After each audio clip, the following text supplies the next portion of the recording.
had salad today, actually. Huh? We had salad today.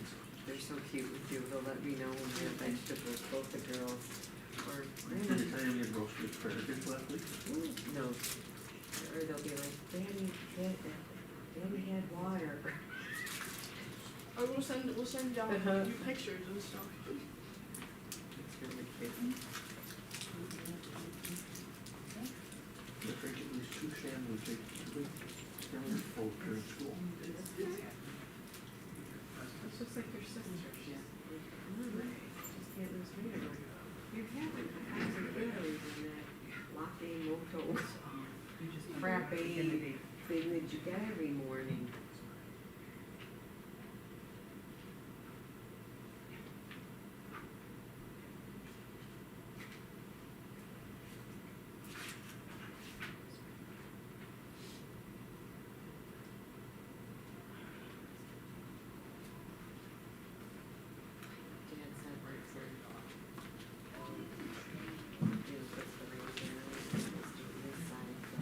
But he won't turn it on. He turns it on, turns it off, and does it.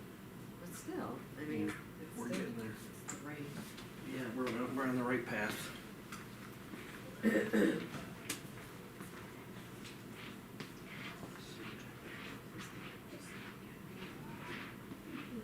Only 1 pager. I mean, I could show you why so upset you were upset. I knew you were upset. You're gonna miss this 2 o'clock, you know, deadline or whatever that's it. I mean, I never liked you when I was sick. I still like it, but I didn't take it. Still, you freak out.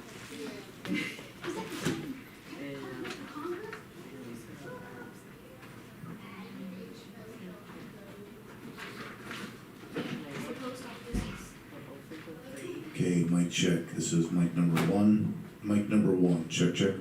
But then I could have taken it to work today and stamped it. Microphone number 2. Microphone number 2. 1, 2, 3, 4. Check, check. Mic number 2. I went to the Character Excellence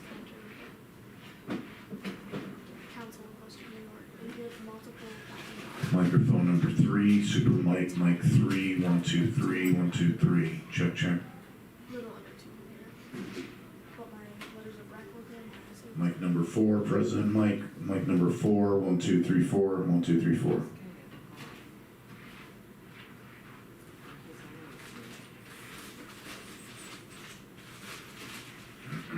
This is so weird because, you know, while you're looking at going. Microphone number 5. Check, check. 1, 2, 3, 4. Mic number 5. Nervous and you boss, I don't know anybody.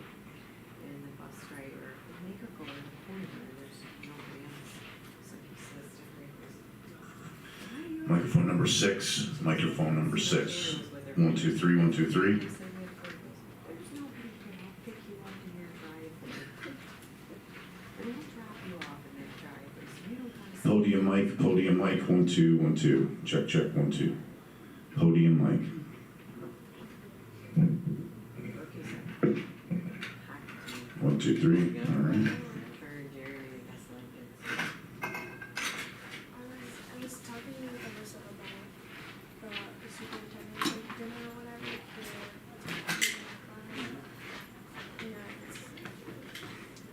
It's gonna be interesting because when we talked to us during the induction ceremony, we came over and talked to each of Okay, you gotta mute it right now. the club. And it was Stand by, muting. we maybe spent 40 And seconds 3, with girls 2, sat 1.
Yeah, go to the, you know, the nice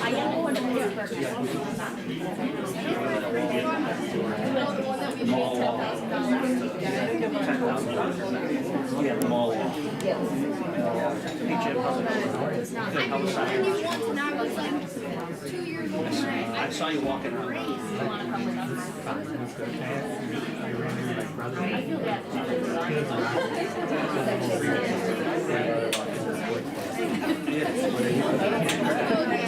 That's a long birthday party.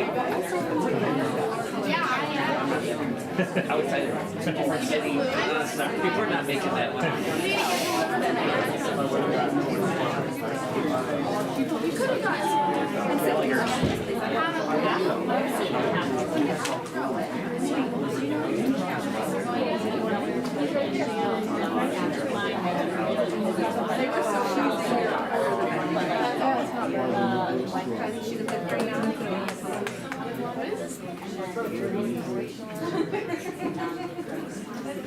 Maddie, your dad, whoever you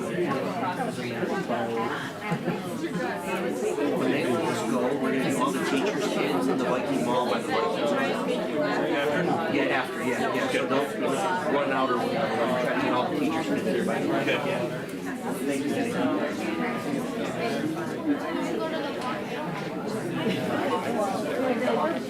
Right, just want this comfortable chair.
Those turkeys, I don't know. Why you can't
If I do that, he doesn't really know. I'll just pay for it. Didn't you go with like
And how long? They don't anticipate the bill being.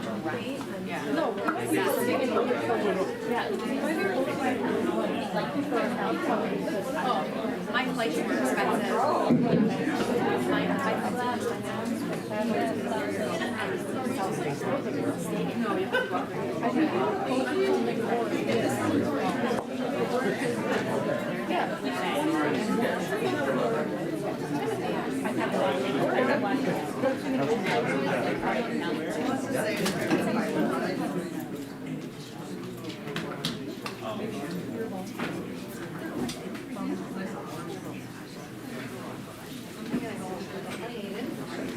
It's so good to see you.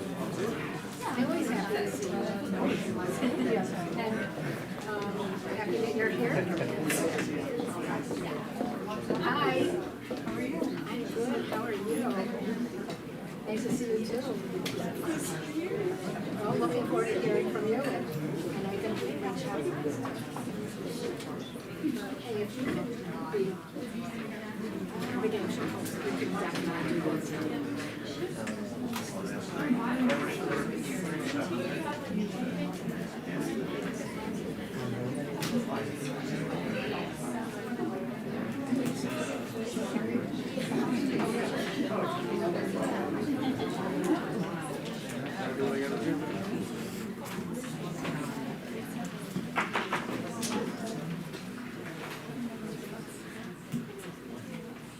Okay, welcome everyone. I'd like to call the public session to order and begin with the Pledge of Allegiance, please.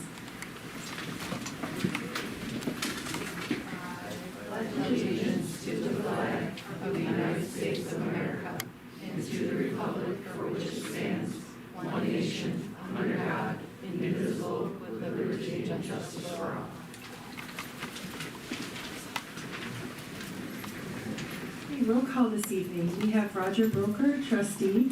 Jay Grover, trustee, is excused. Sherry Steffens, trustee. Jude Kuhn, our district clerk. Dr. Brian Graham, superintendent. Dr. Ashley Dreyer, president. Sue Marston, vice president. Joy Lamarca, trustee. Danielle Bruno, trustee. Cheryl Cardone, assistant superintendent for People Personnel Services.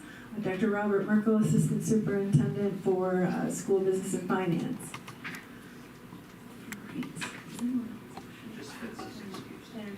And Mr. Fitzpatrick, director of personnel and curriculum and instruction, is excused as well. If you could silence your cell phones, please, I would appreciate it. And there are emergency exits directly behind me and directly in front of me in case we have to leave unexpectedly. With that, could I have an approval for the agenda for this evening, please? A motion? I'll motion. And a second? All in favor? Aye. Any objections? Any abstentions? Motion carried 6-0. And if I could have an approval for the minutes from February 3rd, please. I'll motion. And a second? All in favor? Aye. Any objections? Any abstentions? Motion carried 6-0. That brings us to our student ambassadors. If we could have an introduction for the middle school student ambassador, please.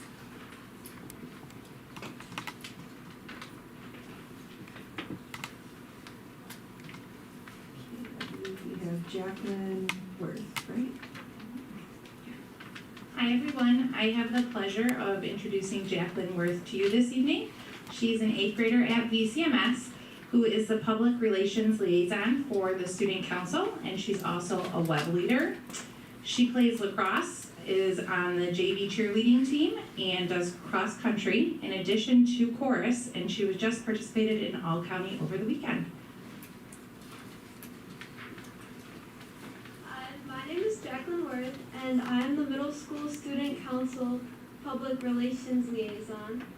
As you may or may not already know, there are many things going on in the middle school around now. Recently, Student Council sold suckers for Valentine's Day. We sold many suckers and made a very good profit. Our next event will be this Friday, March 14th from 2:15 to 4. The name of the event is March Madness. There will be many minute-to-win-it games, and late buses will be available. Tickets will be sold during lunches, $10 today and $12 Tuesday through Thursday. Leading up to Minute to Win It, we will be having a spirit week. Today was pajama day, tomorrow is dress like your favorite teacher day, Wednesday is on Wednesdays we wear pink, Thursday is class color day. 6th grade will wear yellow, 7th grade will wear red, and 8th grade will wear blue. Friday will be Jersey Day, and the following Monday on St. Patrick's Day will be wear your St. Patrick's Day green. The PTA will be having an event called Penny Wars, March 17th through March 21st. Each grade will have their own jug to collect money. Students can gain points for their grade by adding pennies and bills to their money jug. Students will also be able to donate online to earn positive points for their grade. Grades can deduct points from each other by adding silver coins such as nickels, dimes, and quarters to other grades' jugs. The grade with the most points wins. This event is to help raise funds for courtyard improvements and other PTA-related things. Mrs. Mulber is having a reading contest where students can earn raffle tickets for a chance to win a free pizza from Say Cheese. Each project will earn the student one raffle ticket. If the student does multiple projects, each is required to be done on a different book. However, students are allowed to do the same project for multiple books.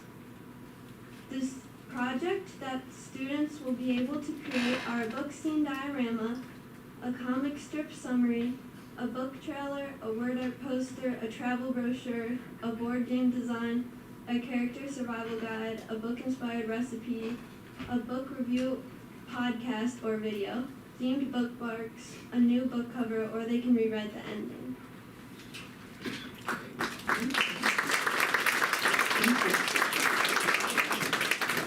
And our high school ambassador, Hayden Gary.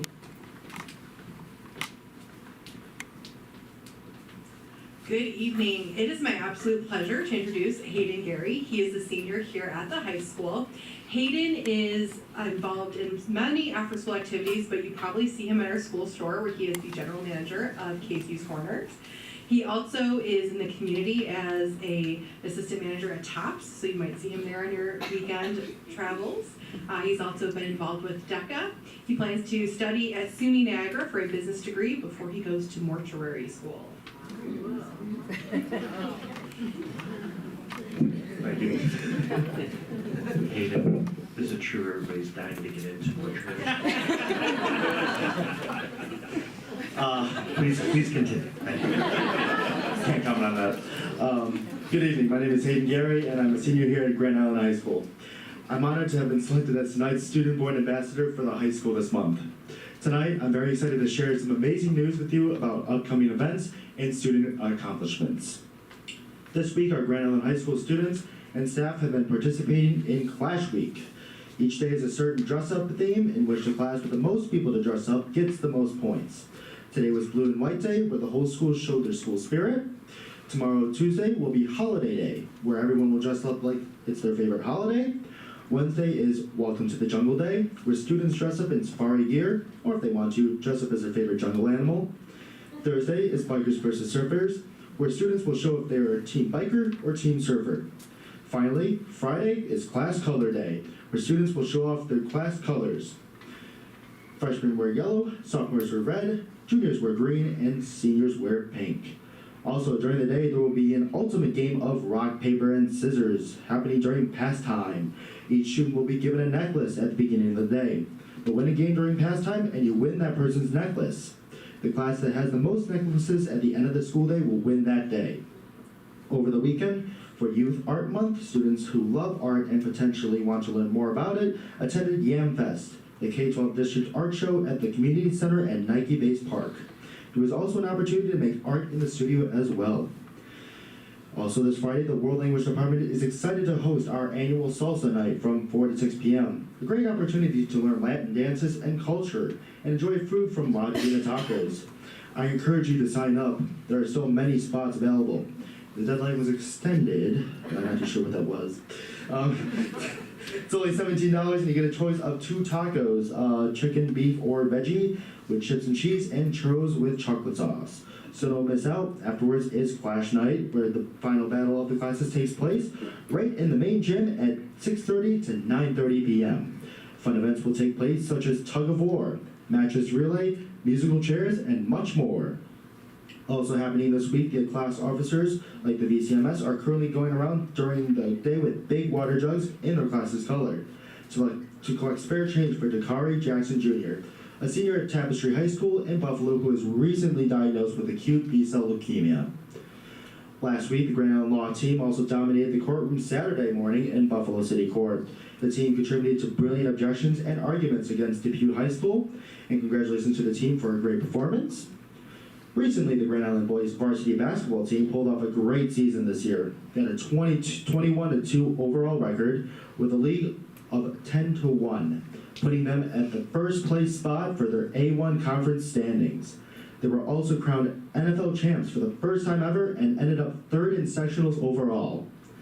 I also want to give out congratulations to the Grand Island Viking Unified Bowling Team for winning 2nd place at their end of the year bowling tournament at AMF Airport Lanes as they cheered each other and bowled their heart out. Great season to them, and special congratulations goes out to all of our athletes who have participated in winter sports. Great job, Vikings. And the last subject I'd like to cover is our celebration of inspiration. Seniors are asked to nominate a teacher, lunch staff, or anyone else that inspired them at any point in their academic career from Sidway all the way through GIHS. The event is to take place Wednesday, April 30th in the Grand Viking Theater. Personally, I've been looking forward to this event for a while now because I felt so impacted by the kindness some of the teachers went above and beyond to show me. I will not spoil who I chose, but I chose a deserving someone who had a big impact me on my high school career. Without further ado, thank you for having me here tonight, and go Vikings! All right, Hayden, well done. Hayden. Yes, and I was just recently notified that I was placed 3rd team in the NFL sectionals. Nice. I was also placed 4th overall in the sectionals. I also almost had my first 300 game.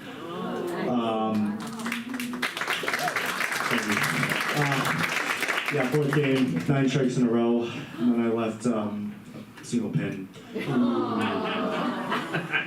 I was on the floor. It was not fun, but pulled 279 that game, so I can't complain. And Hayden, your buddy John is competing, advancing, right? Correct. He's going to states, and he actually bowled his first 800 series this year. Yeah, fantastic. So congratulations, your picture's in there, and you guys were Section 6 champions, too. For 3 years in a row now. Congratulations. Congratulations. Thank you.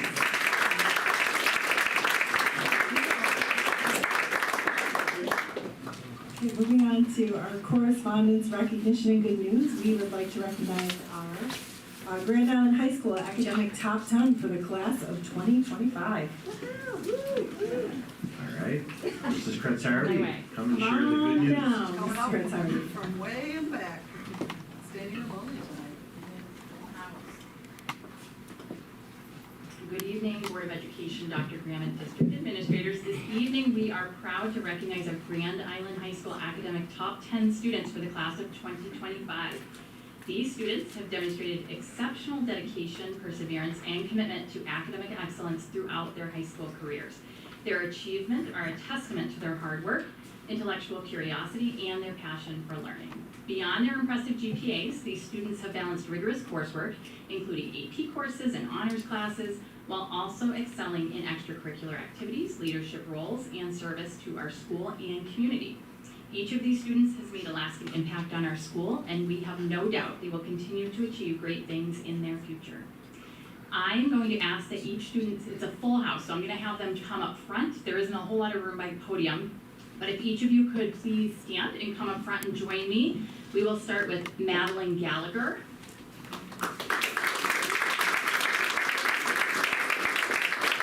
Altair Chelik.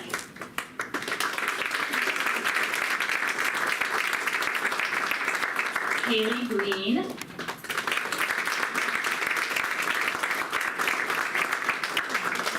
Zoe Anna Weselak.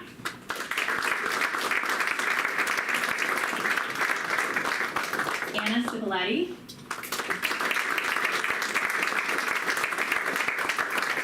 Evan Pickering. Isabella Burt. Kiara Murray.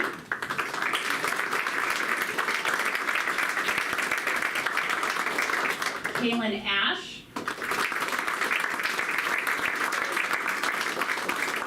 Kaylin is our salutatorian, and Grace Carpenter.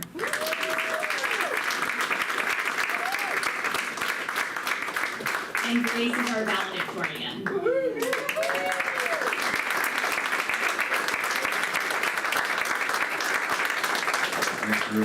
We're going to start with Madeline. If the board often likes to hear about your next steps post-high school, and if it isn't finalized yet, but maybe some aspirations. So if we can start with Madeline, then we'll go right down the list. I plan on going to DuPont to study pharmacy and play soccer. Excellent, congratulations.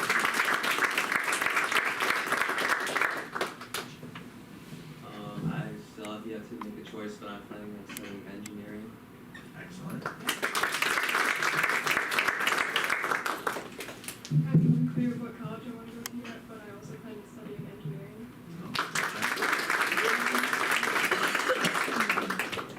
I plan on going to Love State for fashion design.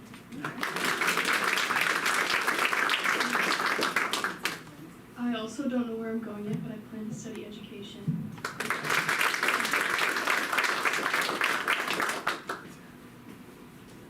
I'm also still undecided where I'm going. I plan to study something STEM related.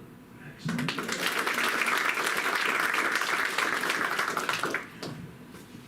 I plan to go to Pitt University and study neuroscience.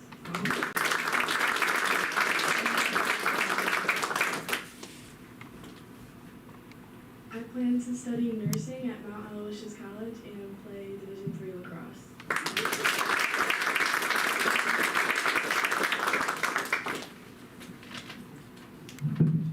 I'm planning to go to UB to study badminton on the pre-med track.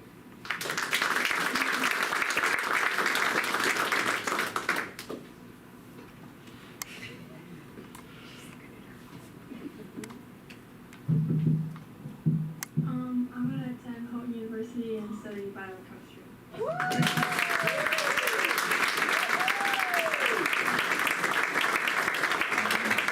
Our board and Mrs. Kretz Harvey could join the students. We'll take a group picture. Alice, get ready.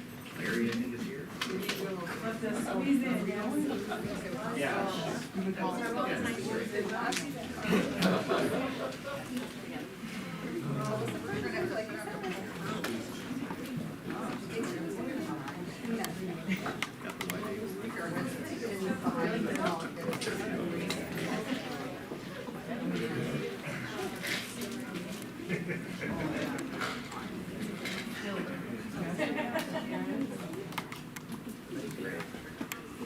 Very good. All right, I'll grab the first few. Get ready, eyes open. 3, 2, 1, perfect. And Alice, you want to jump in? Hey, right here.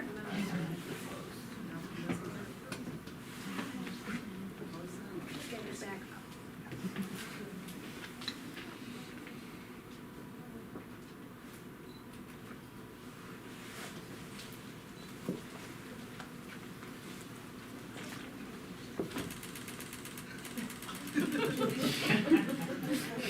How about moms and dads? If you want to step up and get a group picture, that would be fine.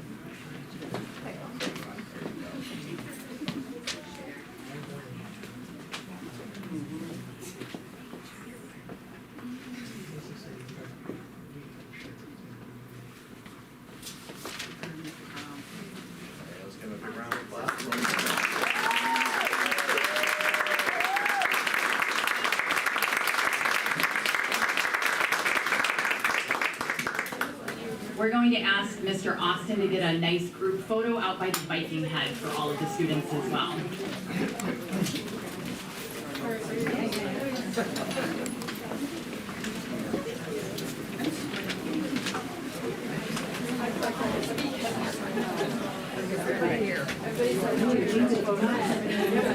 Public comment That was so section. good. She responded. Under curriculum and instruction, if I could have a motion to approve curriculum and instruction, item A, please. And a second?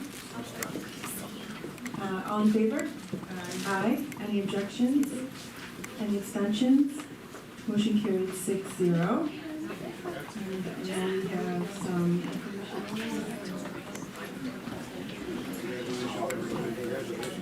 Oh, okay. Oh, yeah, sure. Yep, I think John and Amy provided the board with a great documents and board docs, just reviewing some of the information that is there. And Amy, are you speaking during the budget presentation on curriculum? Because that's where those slides are. I think that's where you're, yeah. So you can hold for a second. Oh, right. Oh, okay, during the budget input session. But it is exciting Yeah. to see Amy and John, along with all of our teachers and principals, working together to generate high-quality data to take a look at student growth. And I think Amy and Max will be at the iReady Symposium this week, starting tomorrow, which is a great tool that we use in the district. Okay, thank you. So that brings us to personnel instructional. If I can have a motion to approve PI 1 through PI 5, please. I'll motion. And a second? I'll second. All in favor? Aye. Any objections? Any abstentions? Motion carried 6-0. And then personnel non-instructional. If I could have a motion to approve PNI 1 through PNI 5, please. I'll motion. And a second? I'll second. All in favor? Aye. Any objections? Any abstentions? Motion carried 6-0. I don't see any introductions today. Thank you. Okay, so that brings us to the finance section with Dr. Yep. Merkel. Thank you. So I've got several items for action tonight, items A through I. A is to change the central treasurer. As you know, Kathy McGavro retired, so looking to replace that with Joelle Stapleton. B is an extension of the Verizon Tower lease. We've already had this for 10 years. We're looking to extend it for another 10 years. C is a GISBA donation for the high school technology program. D is a couple of transportation contracts. Those are not new contracts, they're just for the remainder of the year. We did them as emergency contracts earlier in the year. We will likely have another contract for next session for a student that we're working on right now. Item E is a donation from New York Life and Christina Kasperzicki. Item F is budget transfers over $15,000. Item G is to set the capitalization threshold at $5,000. This has been recommended in audits years 21, 22, and 23 and 24. So just looking for the board's approval on that threshold. Item H is to approve a new vending machine and service provider. Item I is, yes ma'am. I don't know if this is on theirs. Is that the only vendor that you received from? No ma'am, there was two vendors. I think the other one was Servomation, and the prices were lower on the one I'm recommending, and the amount that the district receives back is a little bit higher. So both things were better on the one that I'm looking for recommendation on. I can send the other one over to you though. And how do we get the vendors to, because I know there was a couple other vendors that, people were looking at. Were they, like, how do people know to send it? Yep, so when we do an RFP, we put out a public notice. So we did put a public notice in our local newspaper, which is the board-approved newspaper that we do on the reorg meeting, so that the public notice goes out there. Also, anybody who's contacted me in regards to providing those services, I would send the RFP to them directly. There was 2 or 3 that I had known of that I had sent it to directly. So there's various ways. It also gets put up on our district website. So there's a lot of different ways that gets put out there. And you just received 2 back? Yes, ma'am, that is correct. Okay. Good, you're welcome. Item I is self-funded health insurance plan consultant and administrative services.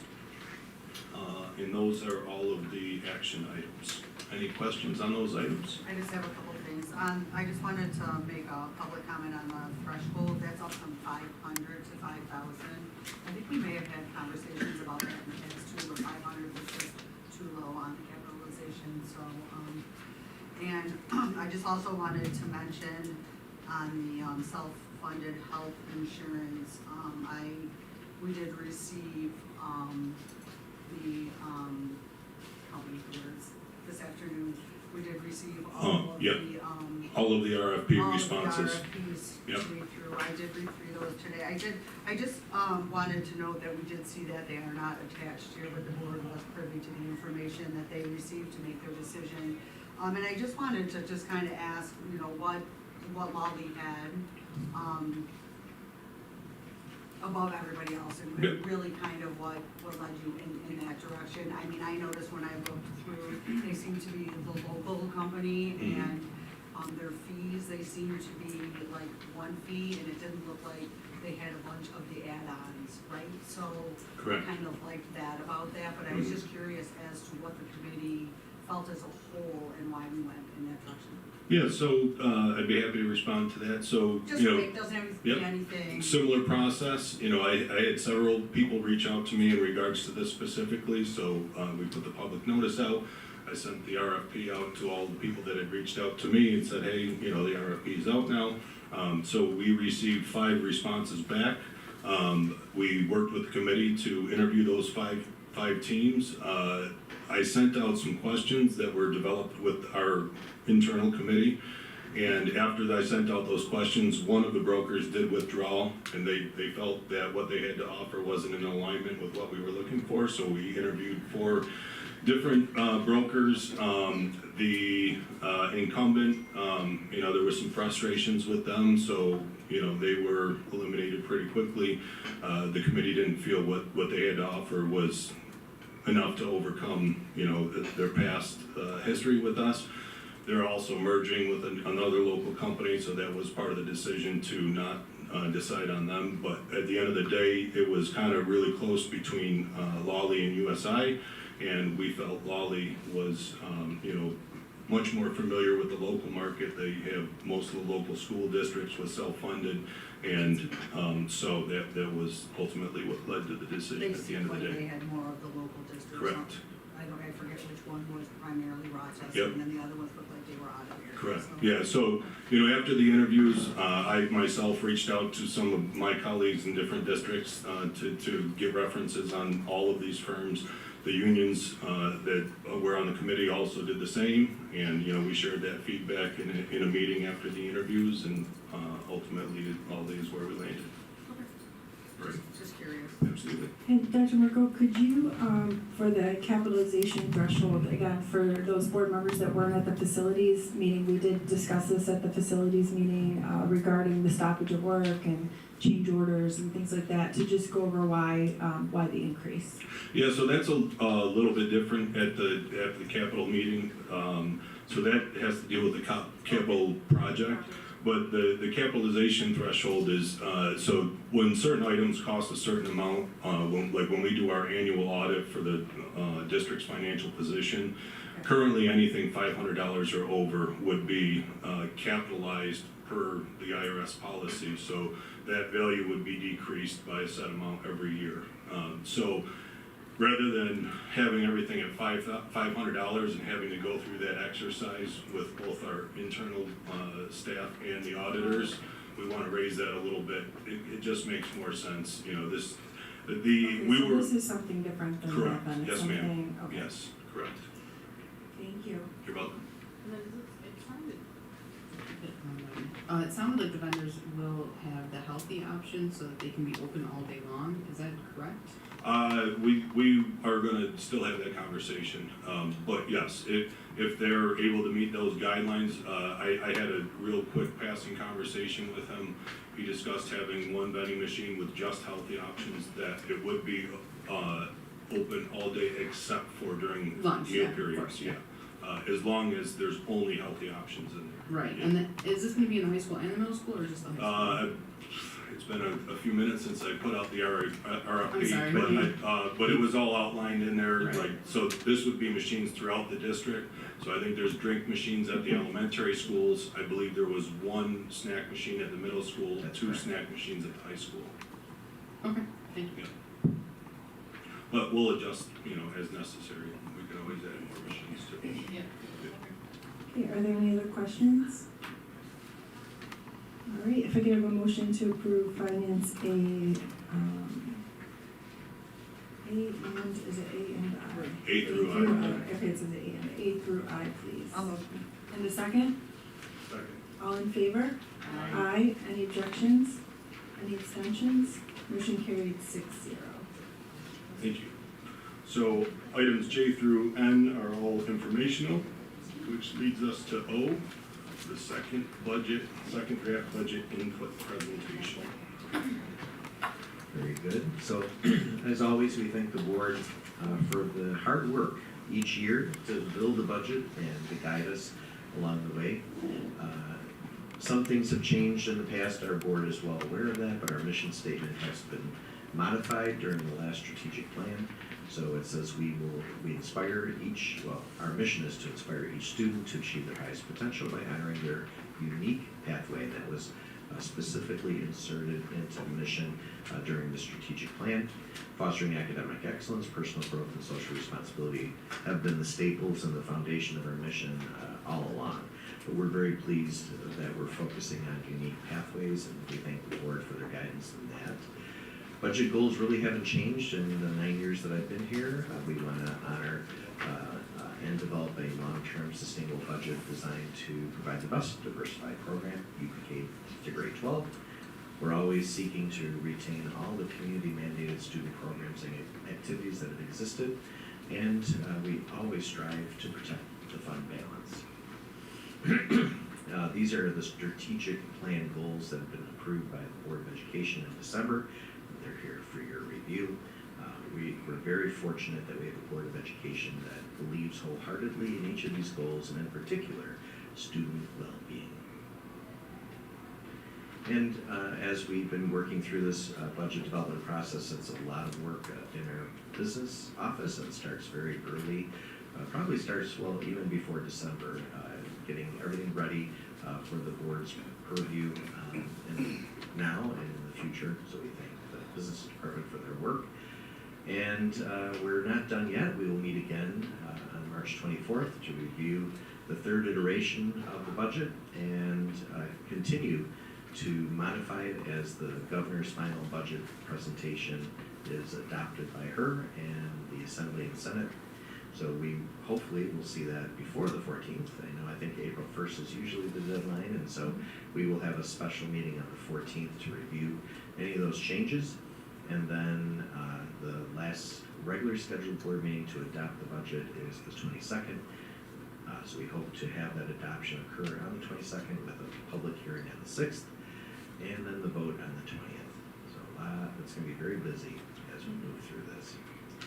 So now it gives me a pleasure to introduce Cheryl Cardone, who will be talking about the Pupil Personnel Services program that impacts many of our students throughout the district. Thank you very much. And Dr. Graham, you're going to do the slide turning for me, please? Okay, so this presentation outlines the pupil personnel budget request for the 25-26 school year. It ensures it's for student well-being and compliance with all of the mandated services. And just a review, this isn't comprehensive, but if you look at the pupil personnel services, you can all read, but so I'm not going to read all of them or list all of them, but it ranges from special education, section 504, and most currently our youth mental health first aid program as well. I do want to highlight our K-12 special education Population Summer School. We will be doing that again this summer. It encompasses about 100 kids, and we do also include our ENL population in this summer school. So very, very, very busy time of the year, and March is the time that we start preparing for that. I want to thank the Board of Education and Dr. Grant for being very, very supportive of the needs of our students. Current PPS personnel, we have 7 speech-language pathologists. We have 5 social workers, so each building has their own social worker this year. And actually the high school has 2. We have 6 school psychologists. One of those school psychologists is the CPSC, CSE, and 504 chairperson. We have 7 school counselors. We have 2 at the middle school, 4 at the high school, and then we have an elementary school counselor that splits her time between Hugh, Kettevine, and Sidway. We have 5 nurses, and thank you again to the board for appointing 2 floating nurses, because I will tell you that we do not have buildings that are uncovered anymore. So the floating nurses have really, really, really worked out well. And currently we have 4 ENL teachers, and they are split among all 5 buildings.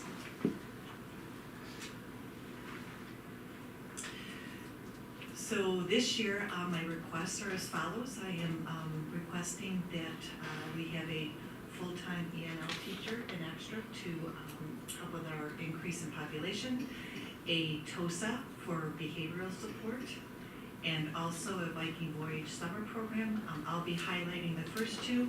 Then we also have Jessica Hutchins here to highlight the Viking Voyage summer program for our students.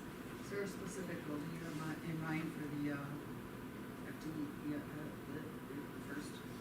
I do. Okay. I am. I didn't get there. I'll just wait. Yes. Do we currently have a TOSA? We have Jessica actually is a TOSA. She's a TOSA social worker. So this would be a different position? This would be a TOSA for behavioral support. And I'm sure I'll get there too, the second slide, so they can ask questions. All right, if you look over the course of the last few years, that is our ENL population. It ranges from 50 and up to 66 ENL students at current time. So as you can see, we just keep increasing. However, I will also say that the needs keep increasing of our students as well, because they do come in with limited English. And there's still no funding for that, right? So the only funding that we get is there's a Title III funding, and we get approximately probably about $10,000 every year. It helps fund some supplies for our ENL students, and then it also fully funds our whole summer school program for them. But that's about all we get from the Title III funding. And there's nothing that they're looking at right now that would fund all this extra need that schools are being inundated with, correct? You mean from the state? Mm-hmm. I haven't seen anything. The next iteration of the governor's budget will come out hopefully by April 1st, and we'll see whether or not they. Because I know there's been talks. Okay. Other schools that are really, really inundated, like obviously Buffalo. more towards, Yeah. and even more towards like New York City and that. I think if you look at Western New York, Maryvale, Sweet Home received more foundation aid than, say, Grand Island. And those schools have been inundated with additional families who've immigrated and needed those supports. So Is it does appear. specific for that need? It just appears that the foundation aid is more when you know their circumstance. Okay. You just kind of So maybe do an there's a educated little guess. bit, okay.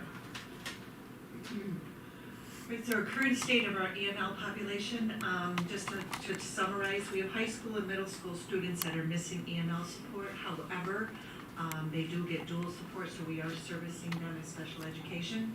We have 3rd grade students that are lacking mandated instructional minutes, but we've worked that from an inclusion program, worked towards a pull-out program. We have 7 commanding students at the high school. They are not receiving their 2nd year, but they did all receive their 1st year. One of the ways that we are combating that again is to run that 4-week summer school program again to make sure that these students get that support in the summer. And that 4-week summer school does support them in ELA and math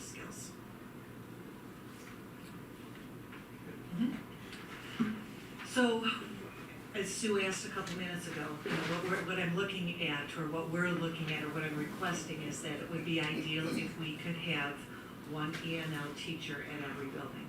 You know, currently, right now, all of them except for one travel amongst the schools so that we can make sure that the children are receiving those mandated services.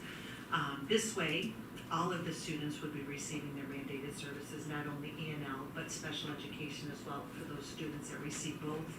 And we're also looking at, you know, helping our students with that RTI support, so that if they need that extra help, they're pulled into a semi-resource room support to help them with their skills. So that's what request one is. The second one, and Sherry, you asked about this. Go ahead. So we have, currently, we have how many, we'll get four. We currently have 4. So how does it fit in each building? with Each building has their, right now, and it changes every year, so for example, right now, Sidway has 1.0 because of their needs. You know, but that fluctuates every year. Last year, I believe it was, I think Huth Road had a 1.0, and then Sidway and Kegabine split, but depending on the need and depending on the level of need of each of the students. So even if we hired this position, they would still float as the need, where the needs are, right? It would be like they would be set to a building?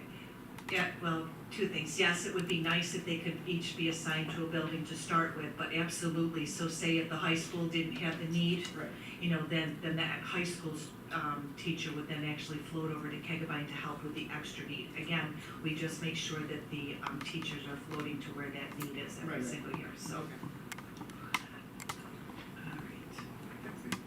right. So the TOSA for behavioral support, I know last meeting, and Sherry, you weren't here, so Dr. Graham did speak about this, and the board asked me to find out costs of each program. So in order to send students to Falk, it's about $30,000. OLV, which is Baker, would be 75. Summit is 90, and Randolph is 55,000. I will tell you that, you know, Falk at 30,000 looks ideal. However, I have to tell you the wait list for Falk is unbelievable. We have not placed a student at Falk in a very, very long time. Turning Point and ALP are our consultation agencies, and Turning Point runs $109 per hour, and ALP runs $110 for their behavioral consultation. Do you know how many students we're sending off Island Academy? I have a list that Angela Amato keeps for me. I would say we're probably at about 25 to 30 that we send off Island that have such high need that, you know, they're not able to come to district. And that's a variety of programs. That's not just behavior programs. Those are those are some of our students that receive services for autism as well. So are we feeling if we hire this position, we'll be able to bring some of those back, or? So our goal always is to bring students back. You know, we don't like to leave our students, you know, at an agency. With this increase in position, we take a look at it every year, even, you know, without this position.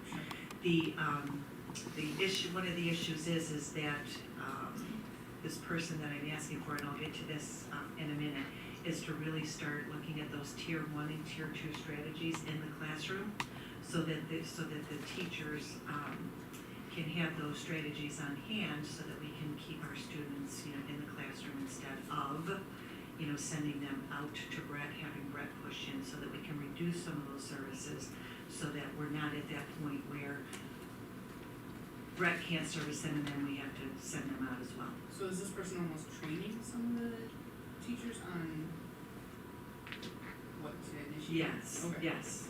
So, can I? Yeah. Okay, thanks. All right, so currently, Brett Binnen is our behavior consultation person. On his caseload right now, K-12, he has 71 students, which is a lot. He is responsible for completing FBAs, which are functional behavior assessments, behavior intervention plans. He does classroom observations. He's at CSD meetings. He's at instructional team meetings. He also is at parent meetings. We are transitioning from our CPI training into safety cares training. Brett has already taken that training. He will help train our teachers in safety cares training. And he also is a person that goes to Saba on a regular basis to help with our behavior students at Saba so that they're successful. So I'm really bad with names. Who's Brett? Brett Finnan is our current behavior therapist in district. So we have one behavior therapist for the entire district. And he's not like in any of the like specific schools right now? He's all schools, Okay. plus he does work at St. Stephen's for some of our students that are at St. Stephen's. And then he also has a couple of homeschool kids that he works with as well. So this position wouldn't necessarily help us bring kids back, it would help us not have to sign. That's correct. Correct. Because our goal is to always bring our Right. students back. So, okay, so the TOSA responsibilities, would be to provide behavioral support to the elementary classroom teachers at tier 1 and tier 2 levels. As Sherry asked before, so it would be behavioral support for elementary teachers within the classroom. Also training staff on trauma-informed practices, training staff on ADHD, autism, and classroom management strategies. Supporting positive behavior interventions and supports and implementation. And on the second slide, Dr. Graham, it would also be to help us with our RTI practices. RTI leadership has existed for a long time. It's response to intervention, and what we have found is that it's always a good start every year. But this person would be an expert in RTI leadership and really take a look at the tier 1 strategies within the classroom, the tier 2 strategies in the classroom, and what that really does, as Sue stated before, would be to help reduce the referrals to CSD, help reduce the referrals for functional behavior assessments, and reduce those referrals to 504 plans, etc. So it'd be a lot of teacher training to make sure that we were responding to intervention in the classroom. Would this be, like what Brett is doing, but another position, or is Brett doing something different? So Brett, I'm trying to think of how to put it. So Brett gives direct service to students. Okay. This would be giving training teachers on how to utilize the RTI strategies within that classroom, behavior and those things. So it would be to assist Brett so that his caseload didn't keep growing, because Brett started with us a few years ago, and he went from 20 kids to the start up to 3 years in, we're at 71 students that he is directly seeing on a weekly or bi-weekly basis.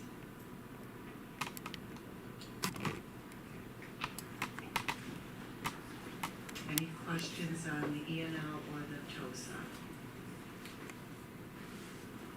Just gonna turn it over to you, please.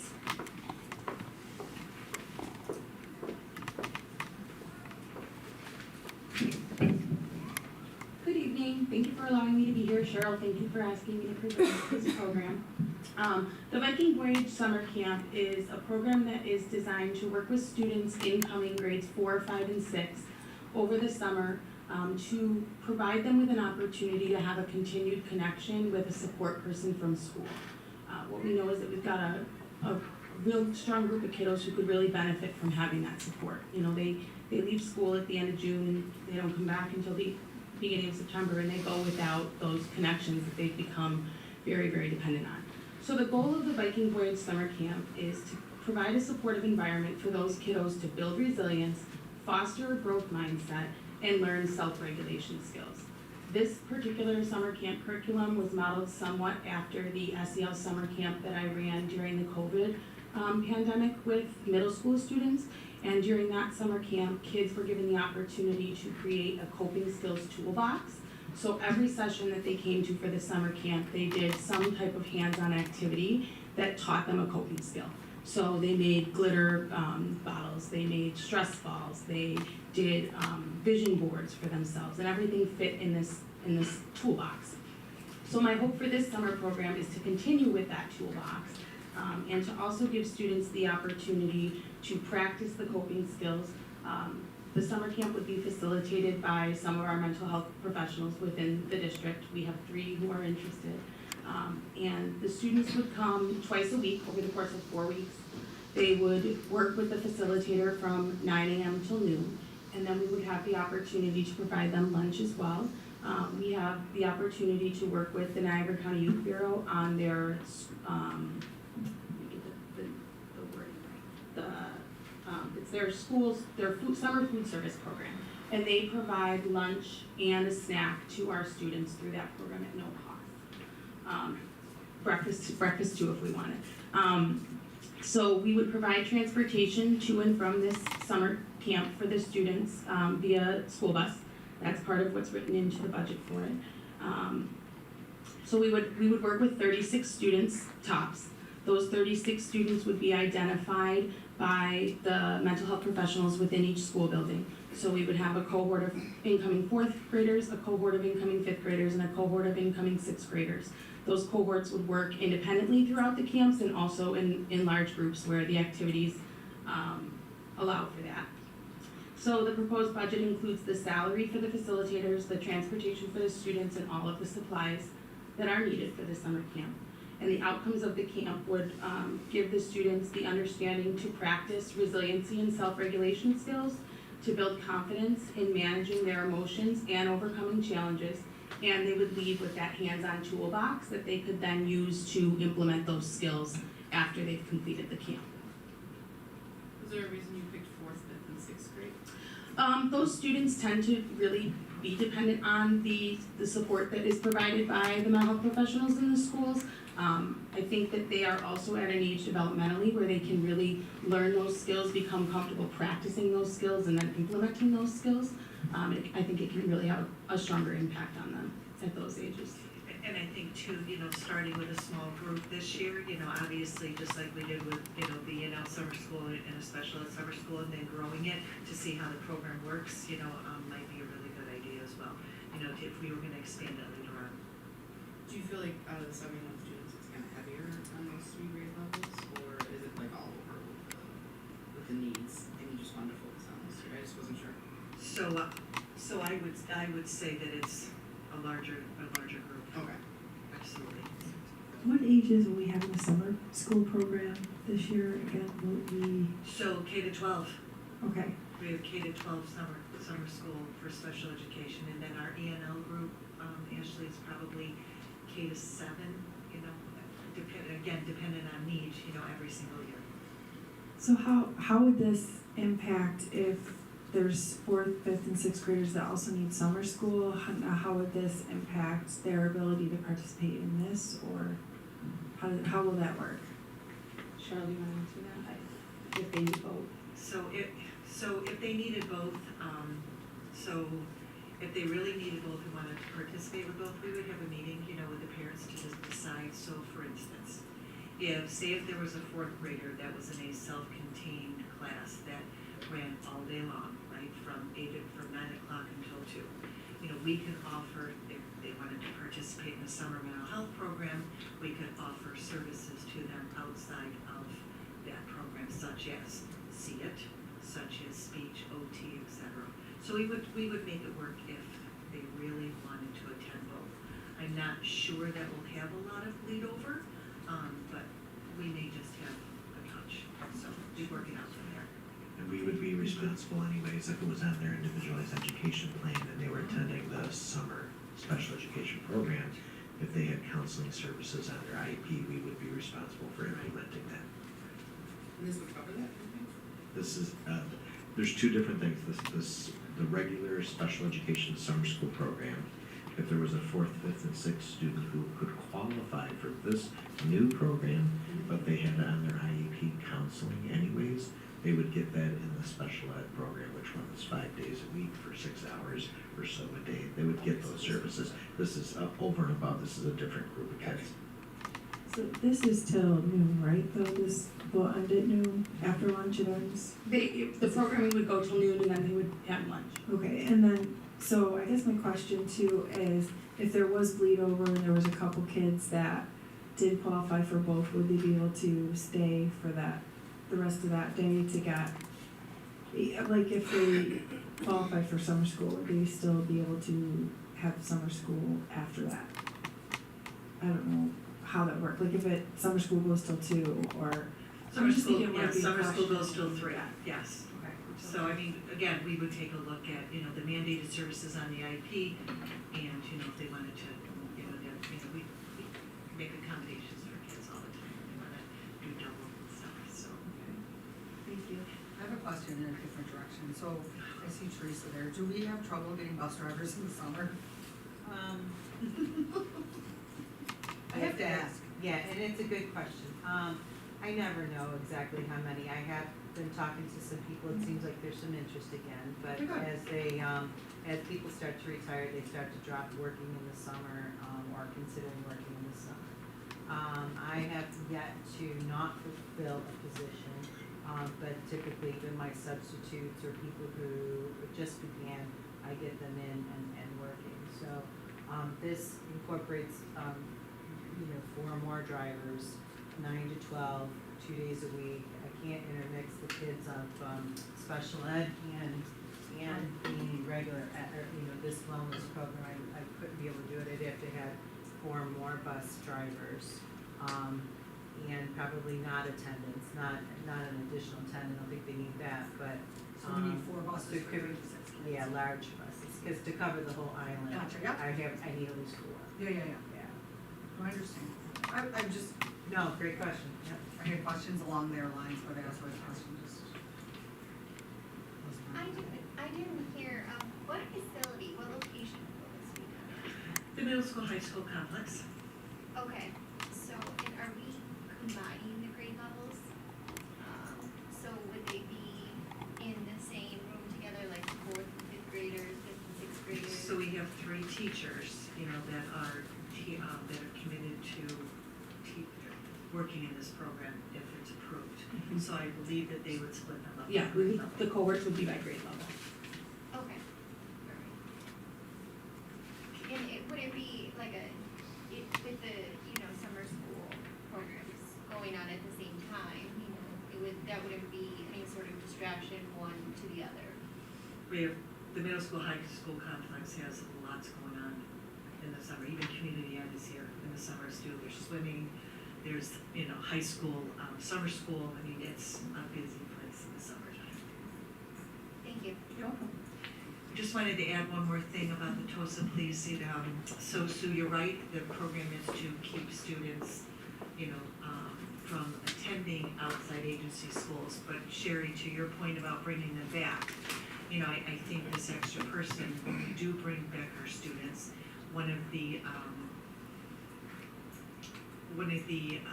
concerns always is who's going to be prepared for this student. So the TOSA will help the teachers feel more comfortable accepting students back into the classroom because they're now equipped with those tier 1 and tier 2 strategies when the students do return to us. So it's a little bit of both. And that's a good idea, because the school that I worked at before, they did do this mass return, and nobody was prepared for it, and they struggled greatly. Of course. With the students alone, because they came from these small classrooms where there was a much more focus on them to this large school, especially in the high school, so that does make sense. What is the threshold for determining the 36 students? Like how, if you have, 40 or 50 kiddos that maybe, qualify, how do you narrow that down to 36? I think we just put a number out there right now, Yeah. just a base number. If there were truly 40 students, Joy, then we would accept 40 students for sure. And these are kiddos with IEPs? They could be any. It could be any kiddo. Okay. Gen ed or special ed. Any student who relies on the mental health support within the building during the school year, who the providers feel like could really benefit from having that continued support throughout the summer. We just want them to maintain that connection with the school. So that age group, all of a sudden they're isolated, and they don't have the connection to their teachers, to their friends, etc. We just thought it might be really important to keep that connection going. I think it's a great idea, I'll be honest with you, because especially the kiddos that going into 6th grade, these were the kiddos that were in kindergarten during the pandemic. Absolutely. And had masks on and weren't able to communicate and are still going through socialization and learning. So it is a great idea. So I guess the question I have is it going to be the teacher in the classroom that's going to determine, or is it going to be, like, how are you, like, if, how is the parent gonna be presented with, hey, your child may benefit from this? Is it gonna go in the take-home folder, a flyer? I mean, like, how is that rolling out? These are gonna be high So- risk, right? High risk? Yeah, so there'll be students who our social workers, counselors, and psychologists kind of have on their radar. And then if we invite them the same way we did during COVID, the facilitators reach out to the parents, they explain the curriculum, they invite the child to participate. If the parents take the slot, they take the slot. If they are not interested, we move on to the next person and fill the slot. And because it's social workers, counselors, and psychologists reaching out, they've already had that relationship with the family. Yeah. So the family's comfortable talking to that particular practitioner about this program anyways. These conversations have probably already happened with the parent at some point, and, you know, it would just be a continued conversation.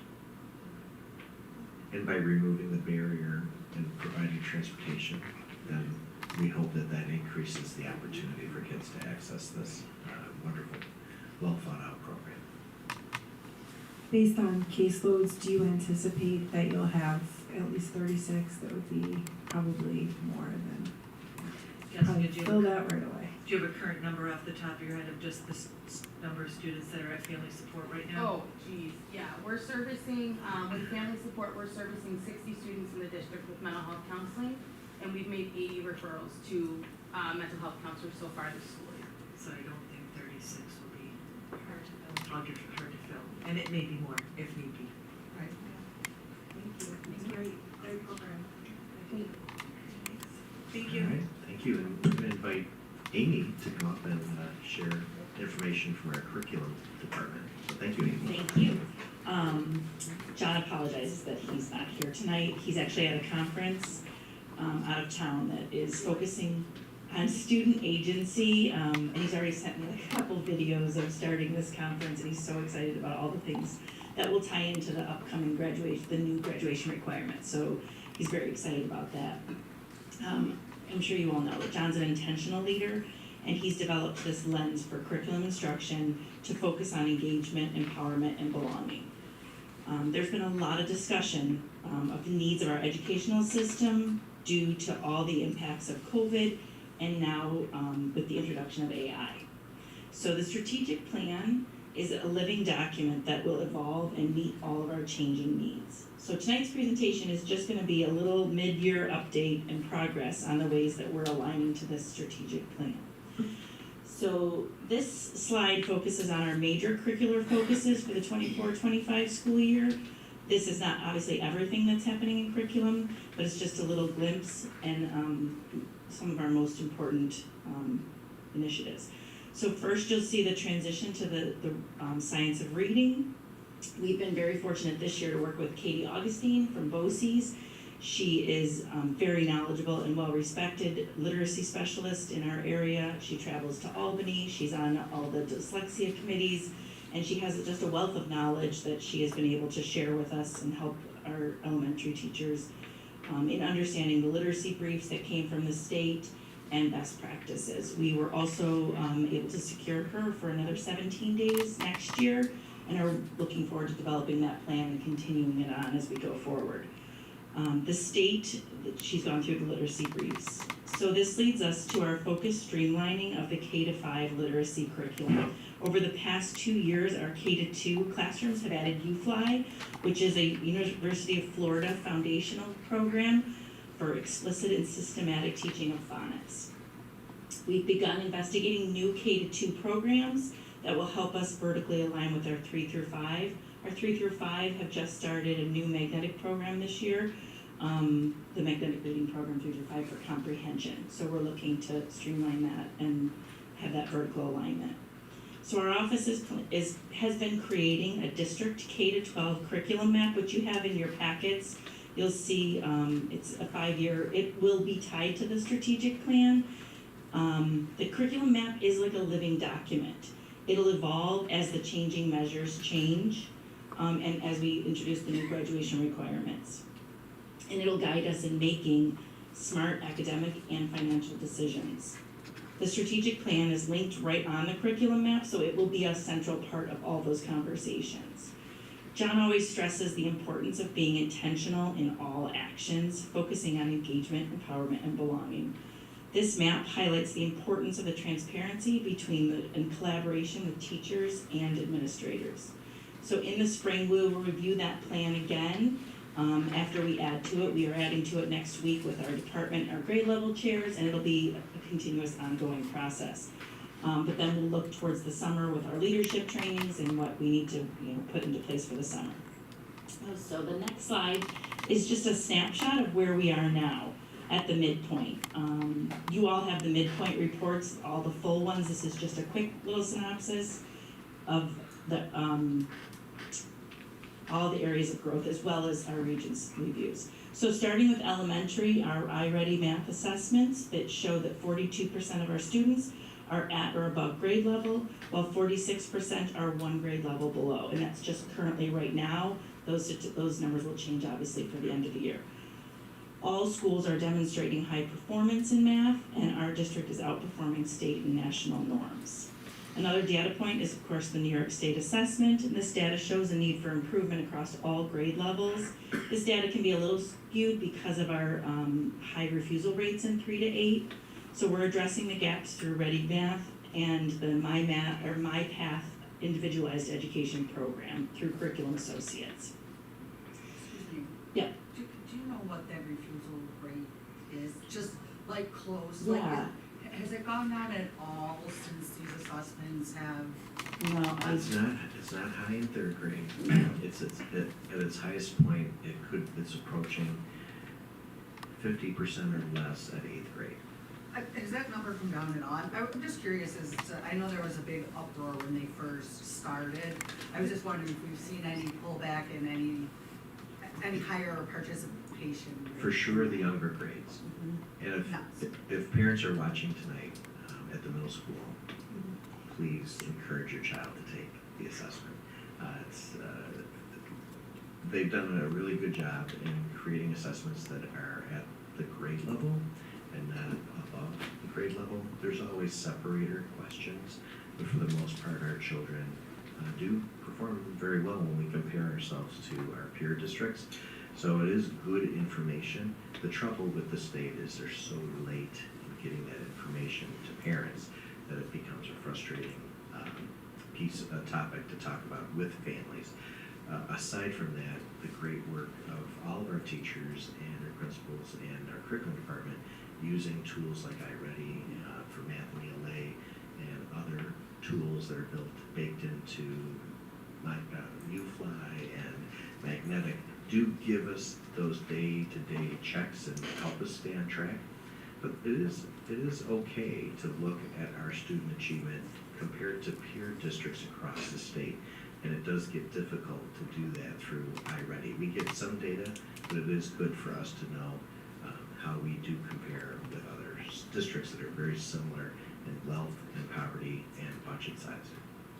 Thank you, I didn't mean to interrupt. I'm just curious, more out of curiosity. I know there was such big pushback when they first came out, but at least we're seeing more participation at the younger grades. Hopefully it will change over time in the higher grades. Thanks. Yes. So our iReady ELA assessments 3 through 8 showed that 53% of all of our students were on or above grade level, 32% were just one grade level below, and again, all schools are demonstrating high performance and outperforming the state and national norms. The New York State ELA assessment shows growth in 3 through 5, a little dip in 6 through 8, which we're addressing again through that use of MyPath individualized instruction. The next slide for the high school. John chose to look at the cohort of 2020 and their data across the Regents exams and compare them to the New York State ratings. This cohort began high school in 2020 with virtual instruction and no Regents exams for 2 years. The New York State report card data speaks volumes of our teachers and our students when we see how well they've done when they started taking the Regents exams. Any other gaps that will be addressed will be using Conmigo, which is a new AI 24/7 tutor tool that's available to middle school and high school, and data-driven decision-making and professional development throughout the year. So moving forward, we will continue, this is the last slide, but you're good. I'm just told to be quick. Moving forward, we'll continue to work on all the different needs throughout the district. And forgive me because I cannot see that far away, but all the different initiatives that have been started, and again, putting them into that district curriculum map to kind of mitigate how much new is coming into everybody's life every year, spread that out, give us a better plan. I know we've talked about report cards and the need for those to be relooked at, so that's all they're all part of this plan as we move forward, so.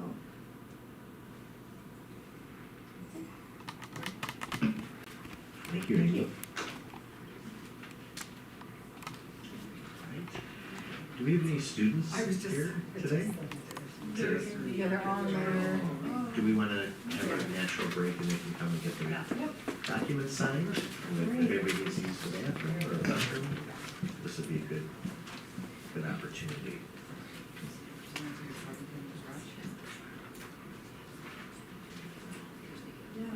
If anyone has to use the restroom, go ahead now, I'll be good. We're gonna take a break, I'm gonna go. Take a quick break.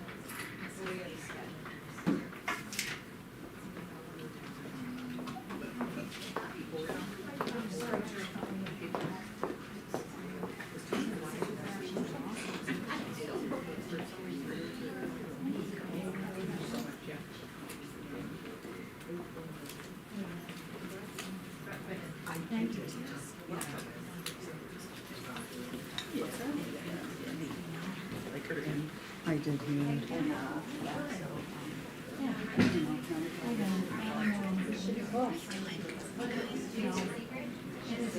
know, now you can breathe again. Yeah.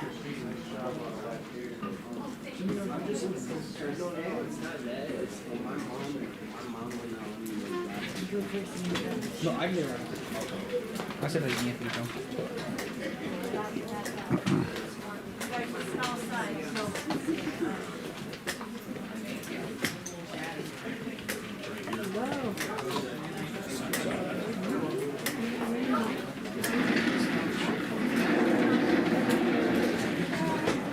Good night.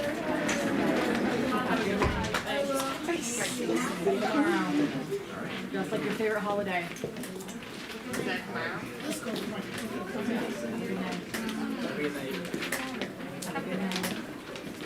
Careful getting out of the car. Oh, trust, I'm so done with these.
All right, well, I thank the board for that little break, and our students are so appreciative, so they can head home. So as we move along, I know that Dr. Merkel went through the governor's executive budget message. There really hasn't been a lot that has changed. There are a lot of rumors, and I share those rumors with Bob and John and Jeff, Bob, John, and Cheryl when I get them and receive them. There is still a lot of conversation about a lot of different things. We're eager to see if anything changes with zero emission bus mandate. So we'll continue to let the board know when we see something that's concrete and crystallized, but there is a lot of advocacy all over the state to have a common sense approach to zero bus emissions and many other initiatives. And we are hopeful that what you saw last week, or last time we were together, and what you'll see tonight, we're hopeful that that foundation aid number gets just a little bit higher. We don't have any concrete evidence of that, but we're hearing that the House and the Senate are working to create a one bill or one package. Yeah, one house proposal. One house proposal that may see a little bit more of an increase in foundation aid across the state. Anything else, Bob, on this particular slide? It's what they saw in the past. No additional information on it at this time. All right, Bob, why don't you take it away Yeah. here? So, this ties back to that, so really no changes here. What is this private access cost? So that relates to the students that we send out for special ed services. So the district's responsible for a certain portion of that, and then we receive aid on the amount above the district's proportion of that. I think our proportion, I want to say, is about $45,000 per student. Don't quote me on that, but we have a certain proportion of it that we're responsible for, and then that aid kicks in on anything above that. So that's an expense-based aid. So the amount of aid we get back is based on the amount that we expend. So are we short? Is that the 283? Well, it's just the year-over-year change. That's the difference. So, those always kind of vary, but if you look at both of those together, it's pretty similar, but that's always based on our expenses. So, like the foundation aid is based on the formula and the number of pupils that we have, et cetera, versus the expense-based aid, like BOCES is an expense-based aid, transportation, any of the special ed high access costs or public access costs. Those are all expense-based aids based on how much we spend. And Sherry, just to add a little bit more context, if a student exceeds the average tuition for special education services, maybe by $50,000, $60,000, $70,000 more, and that child graduates, right? The change, you may see changes in that line because there may be less students that qualify for that high cost or more, right? So it does fluctuate every year. if that makes sense.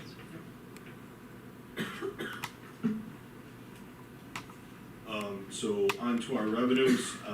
No, I didn't change many of the numbers for this presentation. I anticipate having much more changes for the next meeting, but I didn't want to keep changing and changing and changing the numbers. I didn't want to cause confusion. So really the only change on this slide was the real property tax levy at the top. That number changed by about $400, and that's based on the tax levy limit formula.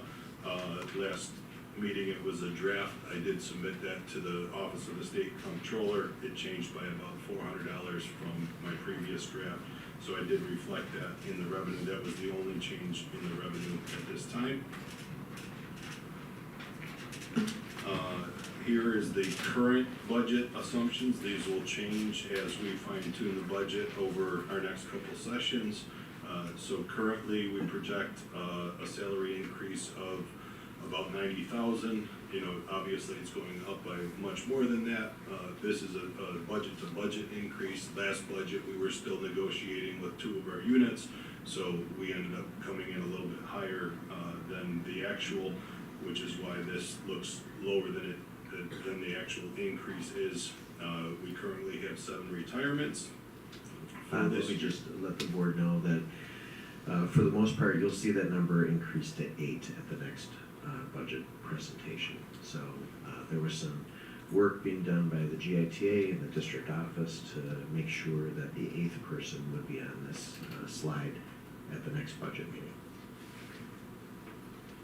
A decrease in TRS of $100,000 at this time, an increase for ERS of $115,000, retirement benefit increase of $195,000, and a lot of that relates to our retirements. Health care increase at this time of $20,000. We're still finalizing that number, and then a debt service increase of $275,000. Going on to the major expenditures, again, there's no changes at this time. We will incorporate those as we are fine tuning things. So next budget input session, I will have some changes on those, and I will highlight those changes. So again, no changes to the other category. At our last session, I was asked about our contractual expenses and our miscellaneous expenses. So here I did spell out any of the contractual lines that were about $10,000 or over to highlight some of the major expenses. You know, if you look at the unallocated insurance contractual, that's our property and casualty insurance. That's about $350,000. That's 7 or 8 items down. Special ed contractual, that line's about $550,000. Athletics is pretty big. That's $225,000. That includes our referee fees and things like that. Our green fees, lane fees, transportation contractual, that would have some of our transportation contracts. Our Tyler Technologies is our routing software. That's about $50,000 to $60,000. Supplemental health is some of the nurses that we have to have on our runs. HealthWorks is where we send our drivers for their physicals, and they come to us to do physicals as well. Heard of East Tire, that's for tire installation. So there's several contracts there, and then there's $500,000 for contracted transportation, which will likely be increased by our next session. So in regards to transportation, I've had some conversations with Teresa to try to get a good handle on where we're at and where we see ourselves. So for the next presentation, I'll have more for you on that, but we do anticipate the contracted runs are gonna go up again next year based on our staffing projections. So I will be adjusting this and possibly the salary line and taking a look at our buses. I know we're gonna come to buses in a little bit here, but taking a look at our buses to see if we're going to modify our replacement plan based on having to do more contracted runs. What's included in the special education contracts? So those are our students that we have in placements outside of the district. Yeah. Yeah, OTPT, any of those services that we would have to purchase that our internal people, folks wouldn't provide. Any other questions? Oh, the miscellaneous category, I'm sorry, I left it off on the bottom. So I took a look at this. Most of the miscellaneous categories in the business office line, and that's primarily used when another line runs short, we would do a budget transfer. Hasn't really been used much this year in the past, but primarily when another line runs out of funds, then we'll hit the miscellaneous line and do a transfer out of the miscellaneous line to cover that expense in another line.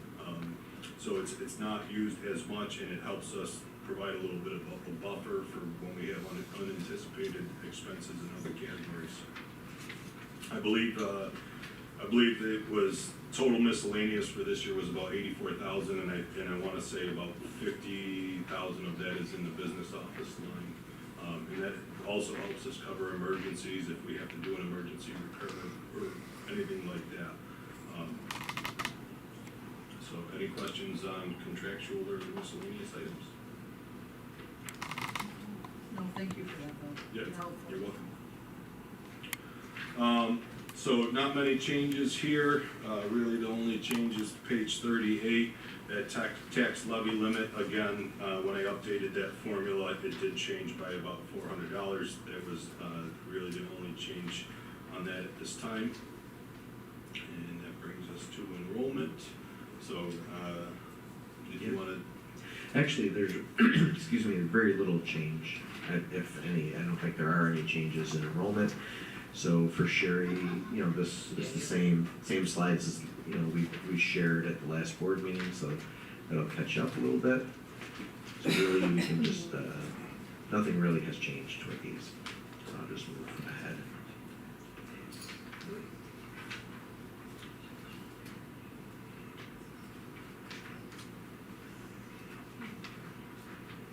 Look, we just bypassed several slides. It's not a bad thing. Just once again, as I just shared with the board, this will change to 8 GITA members and not 7 at the next budget hearing or budget meeting we have. And so you'll see elementary at 2 full-time equivalent positions, secondary social studies, secondary science and ELA, reading recovery, reading teacher, secondary teaching assistant, secondary languages other than English, and then you'll see in addition to a secondary vocal teacher. So that'll be on the next presentation. All right. So, moving on, a lot of these slides are similar to last time. We highlighted the past 2 years' initiatives that we undertook. And then slide 63 is a ballpark cost of an FTE. Obviously, that can be higher or lower depending on the position, depending on how many steps a teacher might be hired at. But just to give us a ballpark figure of what those FTEs might cost. And Bob, this is a good slide, not only for our board, but for the community. Sometimes people think that a full-time equivalent teacher is, you know, step 1 on a salary schedule, but sometimes they forget about the other columns that you've created to demonstrate how that cost can grow over time. Correct.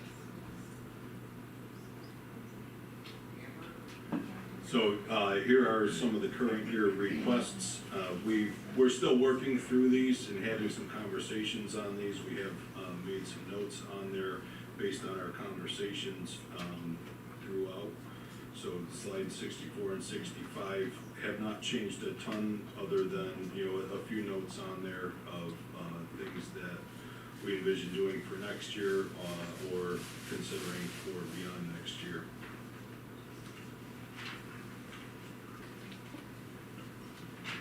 Any questions on those? All right, that brings us to page 66 and 67. So we recently had a meeting with our architects.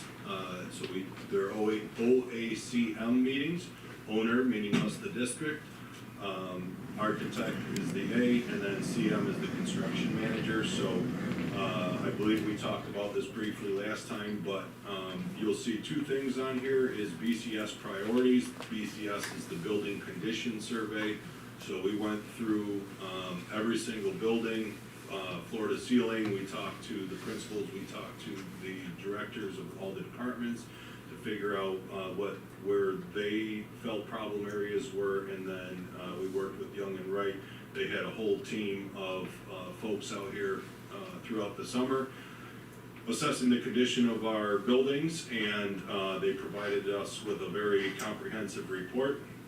We went through that and prioritized things, to, figure out what we need to get done versus what we want to get done. So you'll see the BCS priorities that came from that on here, as well as the district enhancements that, came from conversations with all of our stakeholders throughout the district on things that they would like to see, or things that, they feel would benefit our students. So just wanted to include that for the board and everybody to see.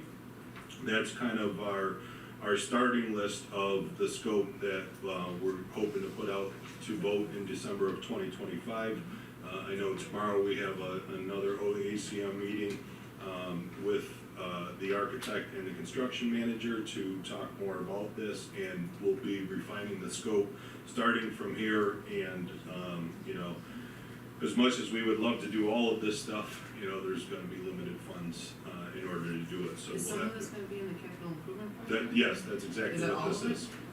Or you gotta well, figure out what's gonna go and what's not? Correct, this is what we're looking at, and then we're gonna prioritize and refine the scope from this list. So we're gonna have to go through this list with our, board committee and with all of our various stakeholders, and refine this list and figure out exactly what we want to put out, to vote in December. Correct, yes, ma'am. Just a quick question, I see on here it says replace high school gym floor, didn't we just redo that floor? We did, so, by the time we actually get into the project and do this, it will be, probably time to replace it.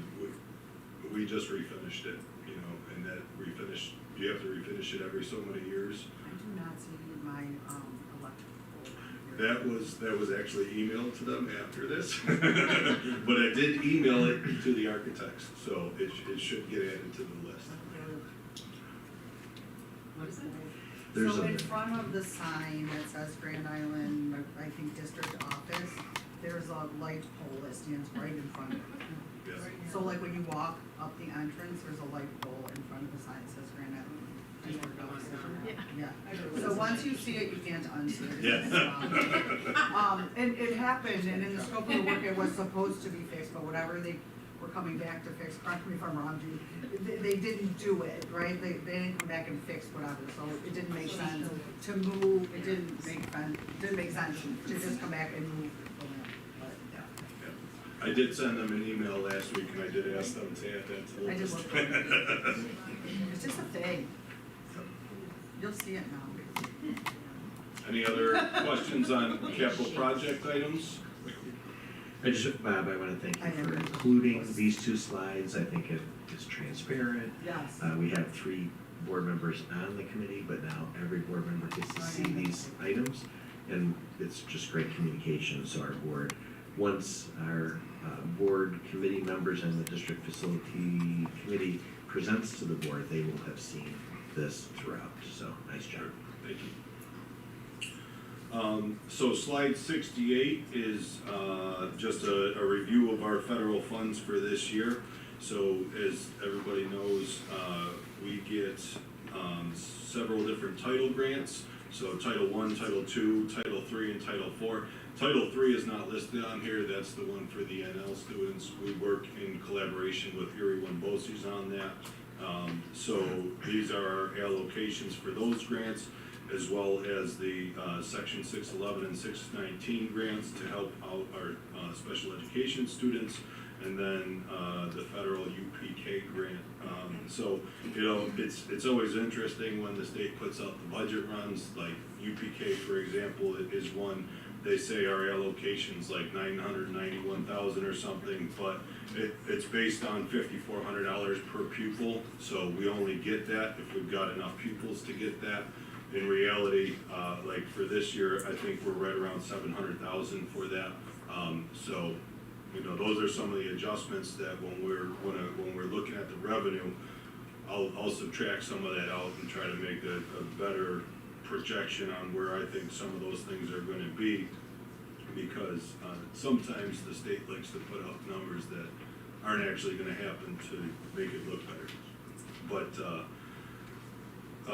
these are our allocations for this year. As of right now, no indication that any of these programs will be discontinued going forward, but keeping a close eye on that, as I'm sure you're all aware, there's a lot of conversations on the federal education landscape there, so keeping a close eye on that as well. Bob, I'm grateful that you included this as well.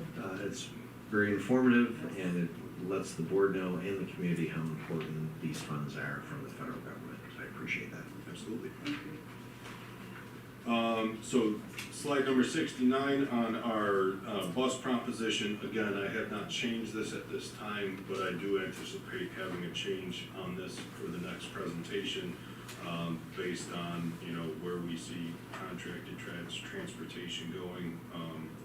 So more updates to come on that. Are we looking at any electric buses or adding anything? And there was discussion last time. Yeah, so, you know, we discussed that. I've talked to some of my other colleagues around, and everybody's kind of just in a holding pattern right now, because we're not sure. The rumblings we hear at the state is there's gonna be some changes made. You know, I still haven't been able to get a good answer on how I put a charger in without doing a capital project, so there's a lot up in the air. So I decided to take proposition, what we discussed, could possibly a proposition 3 off at this current time until we get some more information on that. Yeah, we had I don't know if you looked at it, I'm sure you looked at the last budget presentation, we had actually a lengthy discussion. I'm sure you listened, it was, what do you do, right? And she brought I just up wasn't sure what The we decided. executive order. Yeah, we didn't decide on anything. Sounds good.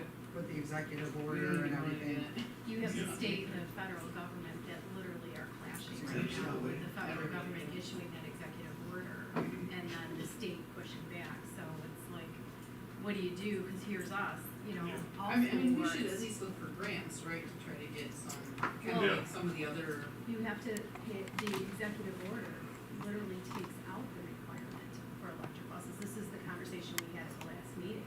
So if you have the federal government coming in and saying, we are now eliminating this mandate for electric buses, like you have the state coming in saying, well, we're still going to do it. This is the problem that, and actually you could see it on national news, if you turn on any national news, you have states literally going back to back with the federal government with some of these executive orders, and one of it is the electric vehicle mandate that is being rolled out on the state level, but it's being stopped on the federal level, and that's what we had a pretty long discussion on. So I'd be interested to hear when we finally get some sort of information, because to be honest, it's like, how do you vote on something when the federal government is saying no, and then the state is trying to push back when the federal government overrides? And I think Bob was talking about grant money. Correct, At the last meeting too, that was another factor we were playing into, because there was grant money that might expire and stuff, so we took that all into consideration.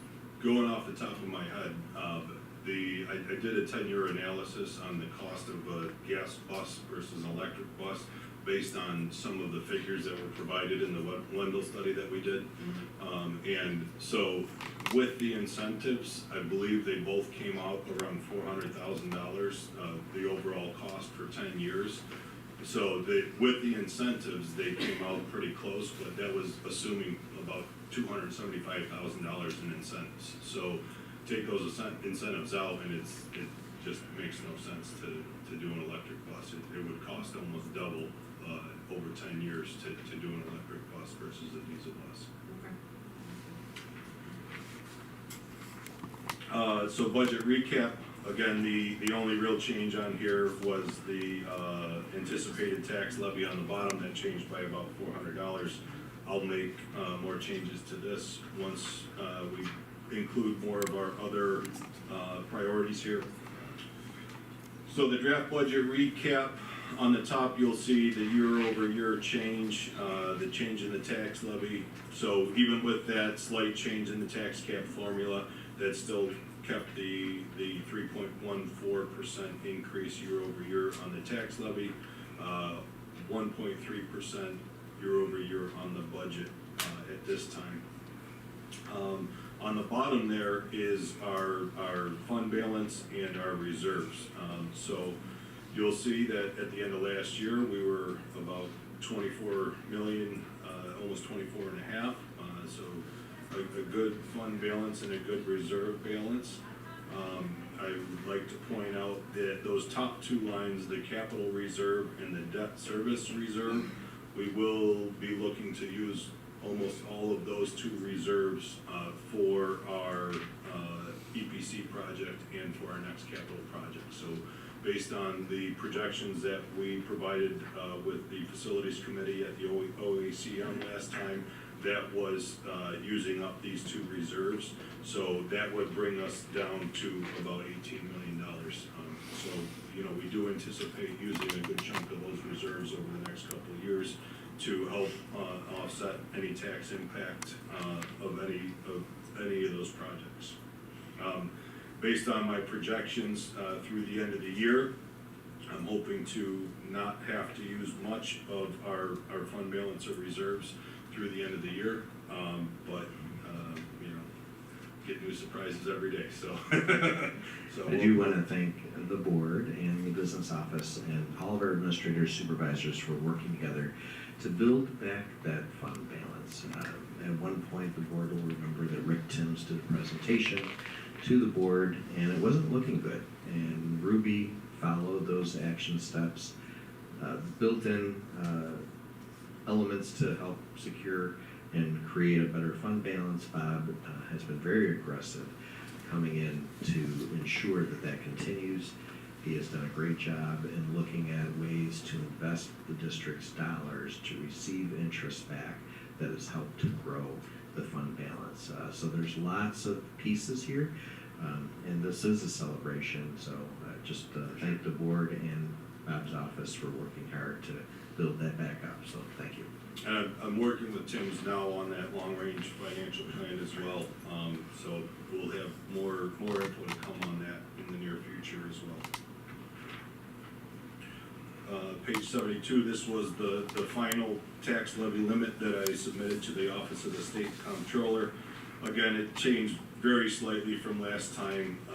The pilot's receivable for next year went up by $2,000, and then the capital tax levy also went up by about $2,000. So the overall change was only about $400. It didn't change the percentage at the end of the day. So that was submitted to the Office of the State Comptroller for the district this past week. You know, just more of how that's calculated and some projections.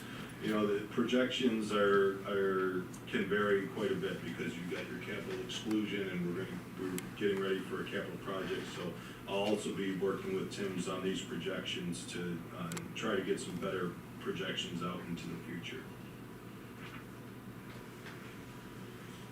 74, again, this did not change based on the slight adjustment to the tax levy limit. So this has stayed the same. So that's it for the budget presentation for tonight. Future dates coming up. We have our third presentation on March 24th, and then a tentative special meeting date of April 14th with our hopeful budget adoption date of April 22nd. Our public hearing is scheduled for May 6th, and then our vote is scheduled for May 20th. Any other questions on the budget at this time? All right, thank you very much. Thank you.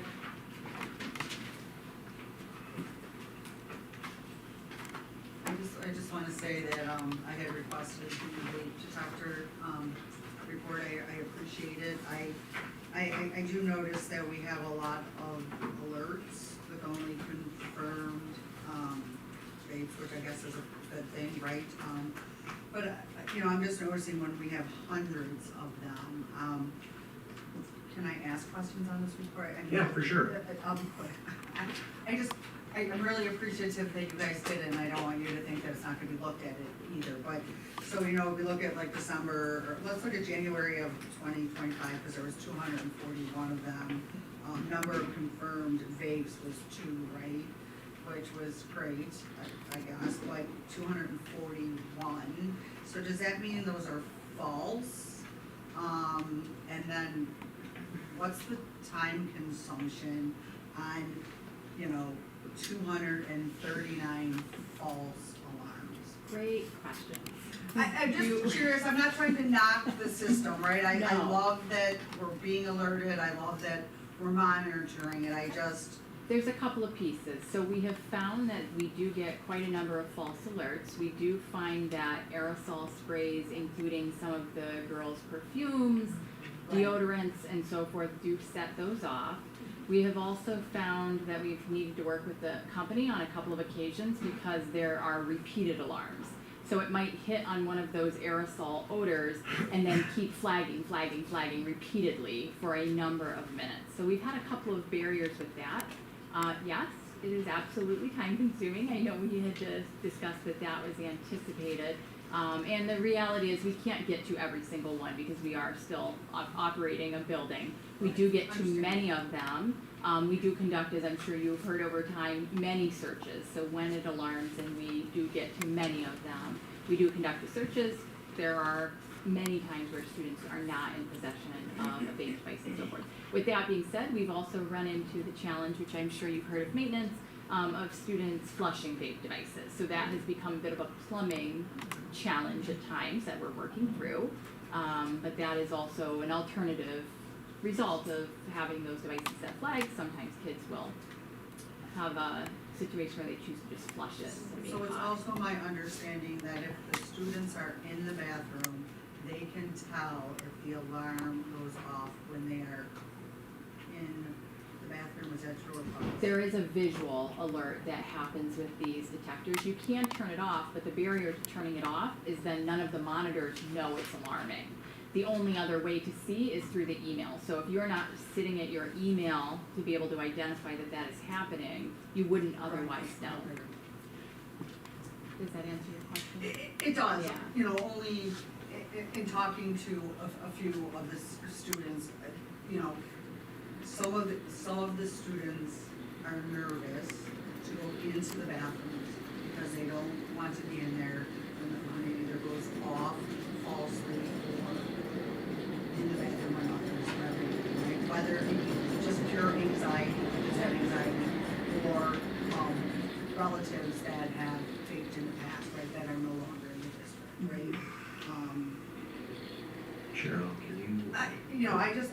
I'm not negating it, it looks like our numbers are going down, I love that, right, I just because you did the report, I just wanted to bring up some of the points that I have heard since we put them in, right, the anxiety, of the kids that don't want to use our bathrooms because they don't want to be searched, they don't want to falsely be whatever, but it's great to see the numbers go down, and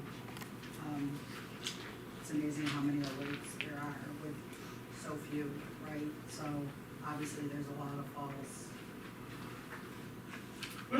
So thank you, I really appreciate it, it's great to look at it, and we put an investment in something, it's really great to see the reports that come up. Cheryl, just to layer over the top of this conversation about vaping, I know that we're participating in a community schools grant, and that Horizon Health Services will be working with us, particularly on vaping. Correct. Maybe just share just a little bit So, more. right, we actually have a meeting with Felicia and the middle school admin and the high school admin with Horizon on Thursday, after our district leadership meeting and another meeting that we have. And Horizon did receive a grant, and they want to partner with us, to work in our schools, so that we can refer students that either have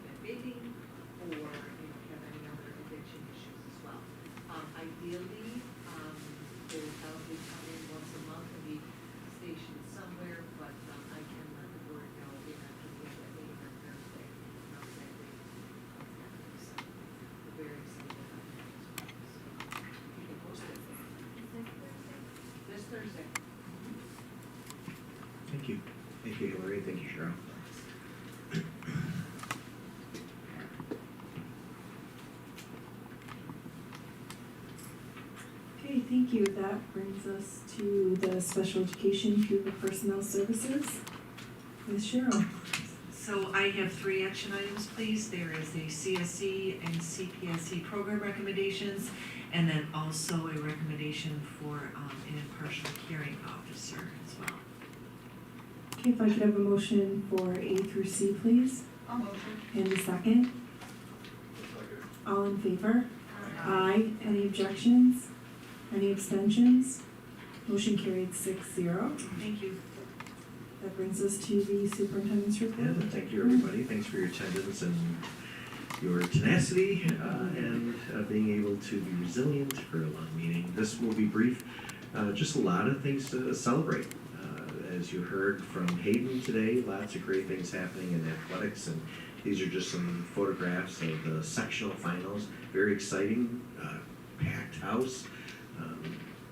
So John Neville received the character award there, and some of the seniors posed for a picture with their coach.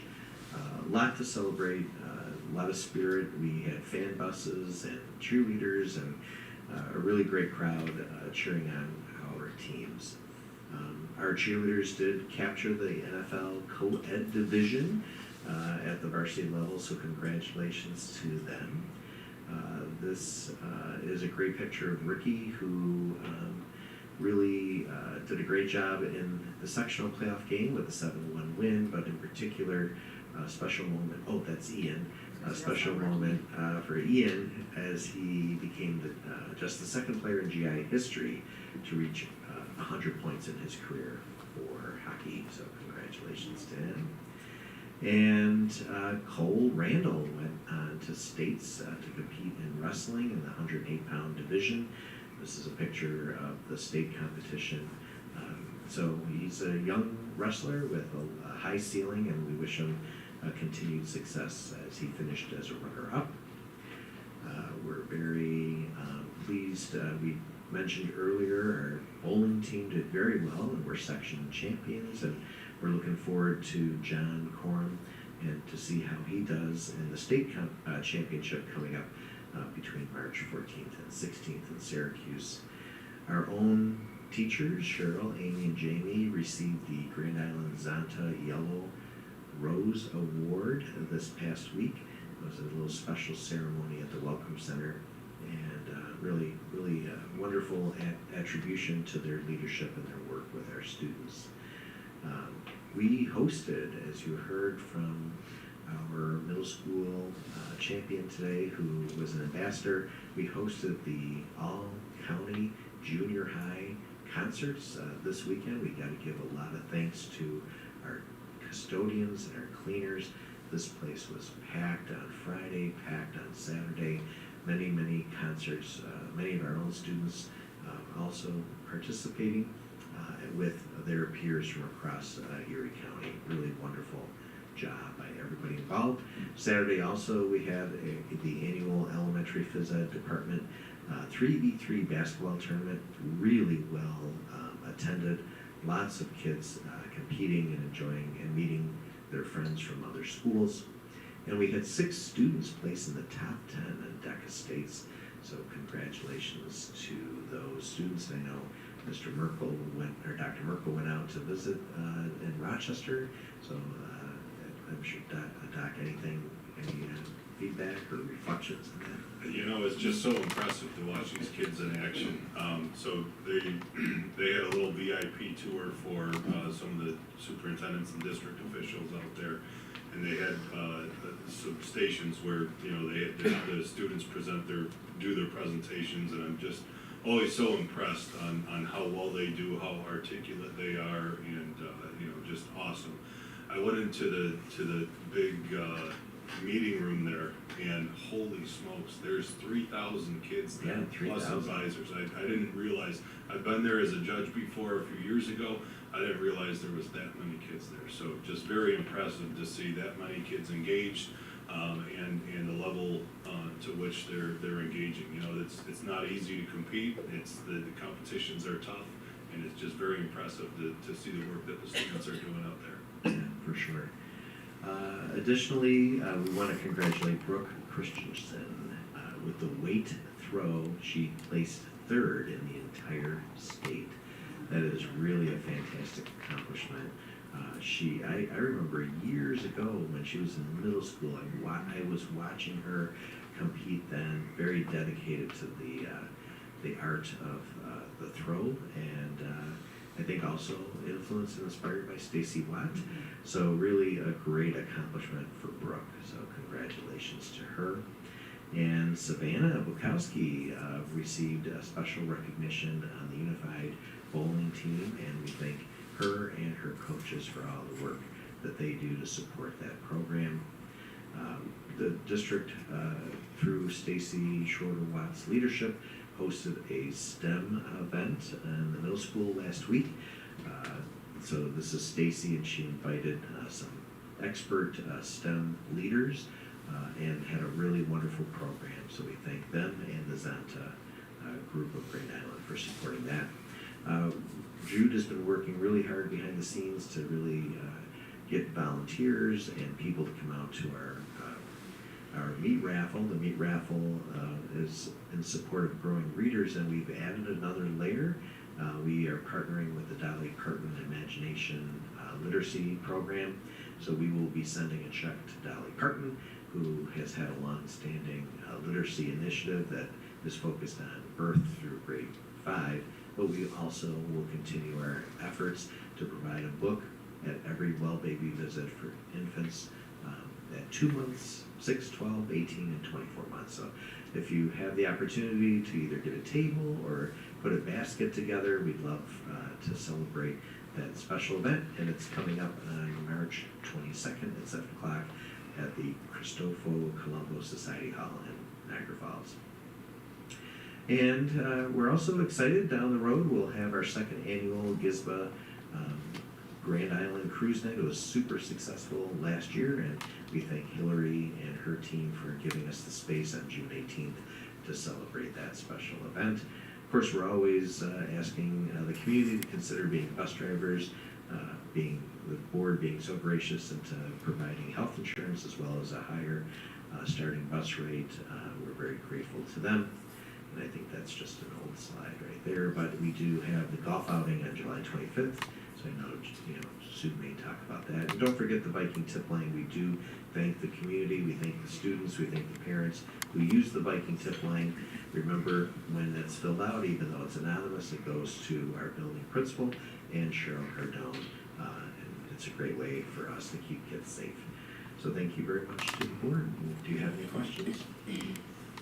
All right, and don't forget the community can email the board at boegi@gicsd.org. Thank you. And that brings us to the Board of Education report with Sue and Gizba. I just was gonna mention the car show and Jude's golf tournament. As you can see, Gizba did give a donation to our top department, so those events do matter and they do directly reflect, wrong word. They do impact our students, so please mark your calendars, and if you can attend those events or donate to those events, we would appreciate it. Jude and I both work very hard to have successful events to help our students. Let me just do the PTA council and then you can jump back at the bottom. And I just wanted to say that I attended the PTA council meeting on, was it Thursday last week? I can't remember. Dr. Graham always attends it with me. I have to say it's been rebirthed this year. It was at, it was gonna cancel, and it's really kind of nice to see that it has been reborn and it has new life, and they're really doing great work. They're really working together as a unit with all of the PTAs present, and they're really working together to on pictures and agendas and different things. So it's exciting to see it come back to life. So just wanted to mention that the PTA, not only working at a school level, at the council level, they work hard and they do a lot of great work for our district to impact our students and bring additional programs, and it's exciting to see and be a part of. Thank you. So that brings us to our facilities meeting on February 26th. We will have another facilities meeting on March 26th. We looked at the building condition surveys, and we will make sure that we have a plan to address all the needs of the facilities across the district. And after we meet on March 26th, we'll set a date where Young and Right will come with campus, I believe, to present to the board. So you will have the opportunity to hear the plan that we will put out for a vote December of 25, and then ask any questions that you have as well at that time. Does anyone have any questions? Okay, that brings us to the public comment session. General items not included in this agenda. We did not have anyone sign up for that. So then we'll move on to committee of the whole items and information for the roundtable, beginning with Roger. I think I'll just piggyback on Sue. The PTAs are incredible. I didn't realize how much they did years ago until I actually got on the board and started participating. And just the funds that they bring and the hard work that they do, and they get no real pats on the back for it. They do it out of the kindness of their heart. So really awesome. I wanted to mention the school calendar that is on the website is incredible. I think that each district is updating it with what's going on, and I just want to, or each district, each building, and it's awesome. It's color coded. It tells me exactly what's going on in each school. It is phenomenal, best I've ever seen. So you guys are doing a really great job there. So thank you. Thanks, Jude. Just real quick, I wanted to say that I attended an art show last Saturday at the Buffalo Launch Club, and it was to honor Mrs. Tarkowski, who is a teacher here at Grand Island. And it had all artists that were residents of Grand Island, and Jude was there. I just wanted to say that Mr. Maggio was there. He was a teacher here at Grand Island, and he had quite a following there to see him. Jude was there to see him. Patty Frenzel was there. Nicole Ausler, some students that graduated before us, but it was exciting to see so many kids. He retired from Grand Island in 1995, so it's been quite a few years since he taught here at Grand Island. But it was really exciting to, first of all, see him and to see him do so well in his passion for art. He was an art teacher. He was also my class advisor, and he also was a photography teacher, and he was in charge of the yearbook when I was here. But he really touched the lives of so many of us. It spanned many, many years when he was here at Grand Island. So it was really kind of exciting to see us all waiting for him to show up at this art show. So it was great to see his work. It was great to see all the other artists, but it really goes to show the impact that teachers have on students after. I graduated in 1987, and I was excited to go back and see him. He really touched me as an individual and really impacted some of the decisions I made in life, and to be able to see him so many years later and to thank him again was fantastic. So what we do here matters, and it matters many, many years later, and I think sometimes students may not see that today, but when they look back and reflect, it really, really is impactful and insightful. So it was exciting. The artwork was phenomenal. I think it's a yearly thing. I think this was the second time they were here. If you guys get a chance to go, the artists we have on Grand Island were phenomenal, and some of the pieces were for sale. Jude, I don't know if you want to add to it. I mean, it was amazing. It was. Mr. Maggio was a rock star. Mr. Maggio is a. I almost did mine. No, he's good, Alice. You're so good. Yeah, everybody was waiting for Mr. Maggio. He had something that he had to do that was unexpected, and we all thought he was gonna be there right from it was from 2 to 8 at the launch club, and we all actually went back because we found out that he was gonna eat dinner at the launch club and then break his exhibit down, so we all like kind of snuck in and went and visited with him. Just super. That's why I love doing taking pictures. I took photography and was in the same thing like with Sue on the yearbook and everything, and it's my love for taking pictures, and I have a gazillion of them. But yeah, he's a great guy, and there was somebody like Fritz Proctor. He was the one, Fritz Proctor made all of the pictures in the Viking Diner, all those old time pictures of, so he hand painted that. I bought a print from him. Yeah, it was awesome. So next year for sure, we'll promote it again. We contracted him to do a picture, so, yeah. But it was exciting, and I just, I always like the opportunity to, it was like going to see a rock star. We all left, he came back, when we finally heard he was back, we all went back. It was kind of fun. Thank you. Joy? I'm all set. Danielle? I'm all set. Cheryl? Good, thank you. Okay, so we have our next board meeting March 24th and our joint town board of education meeting March 31st. Just note that that'll start at 7 p.m. here in the professional development room.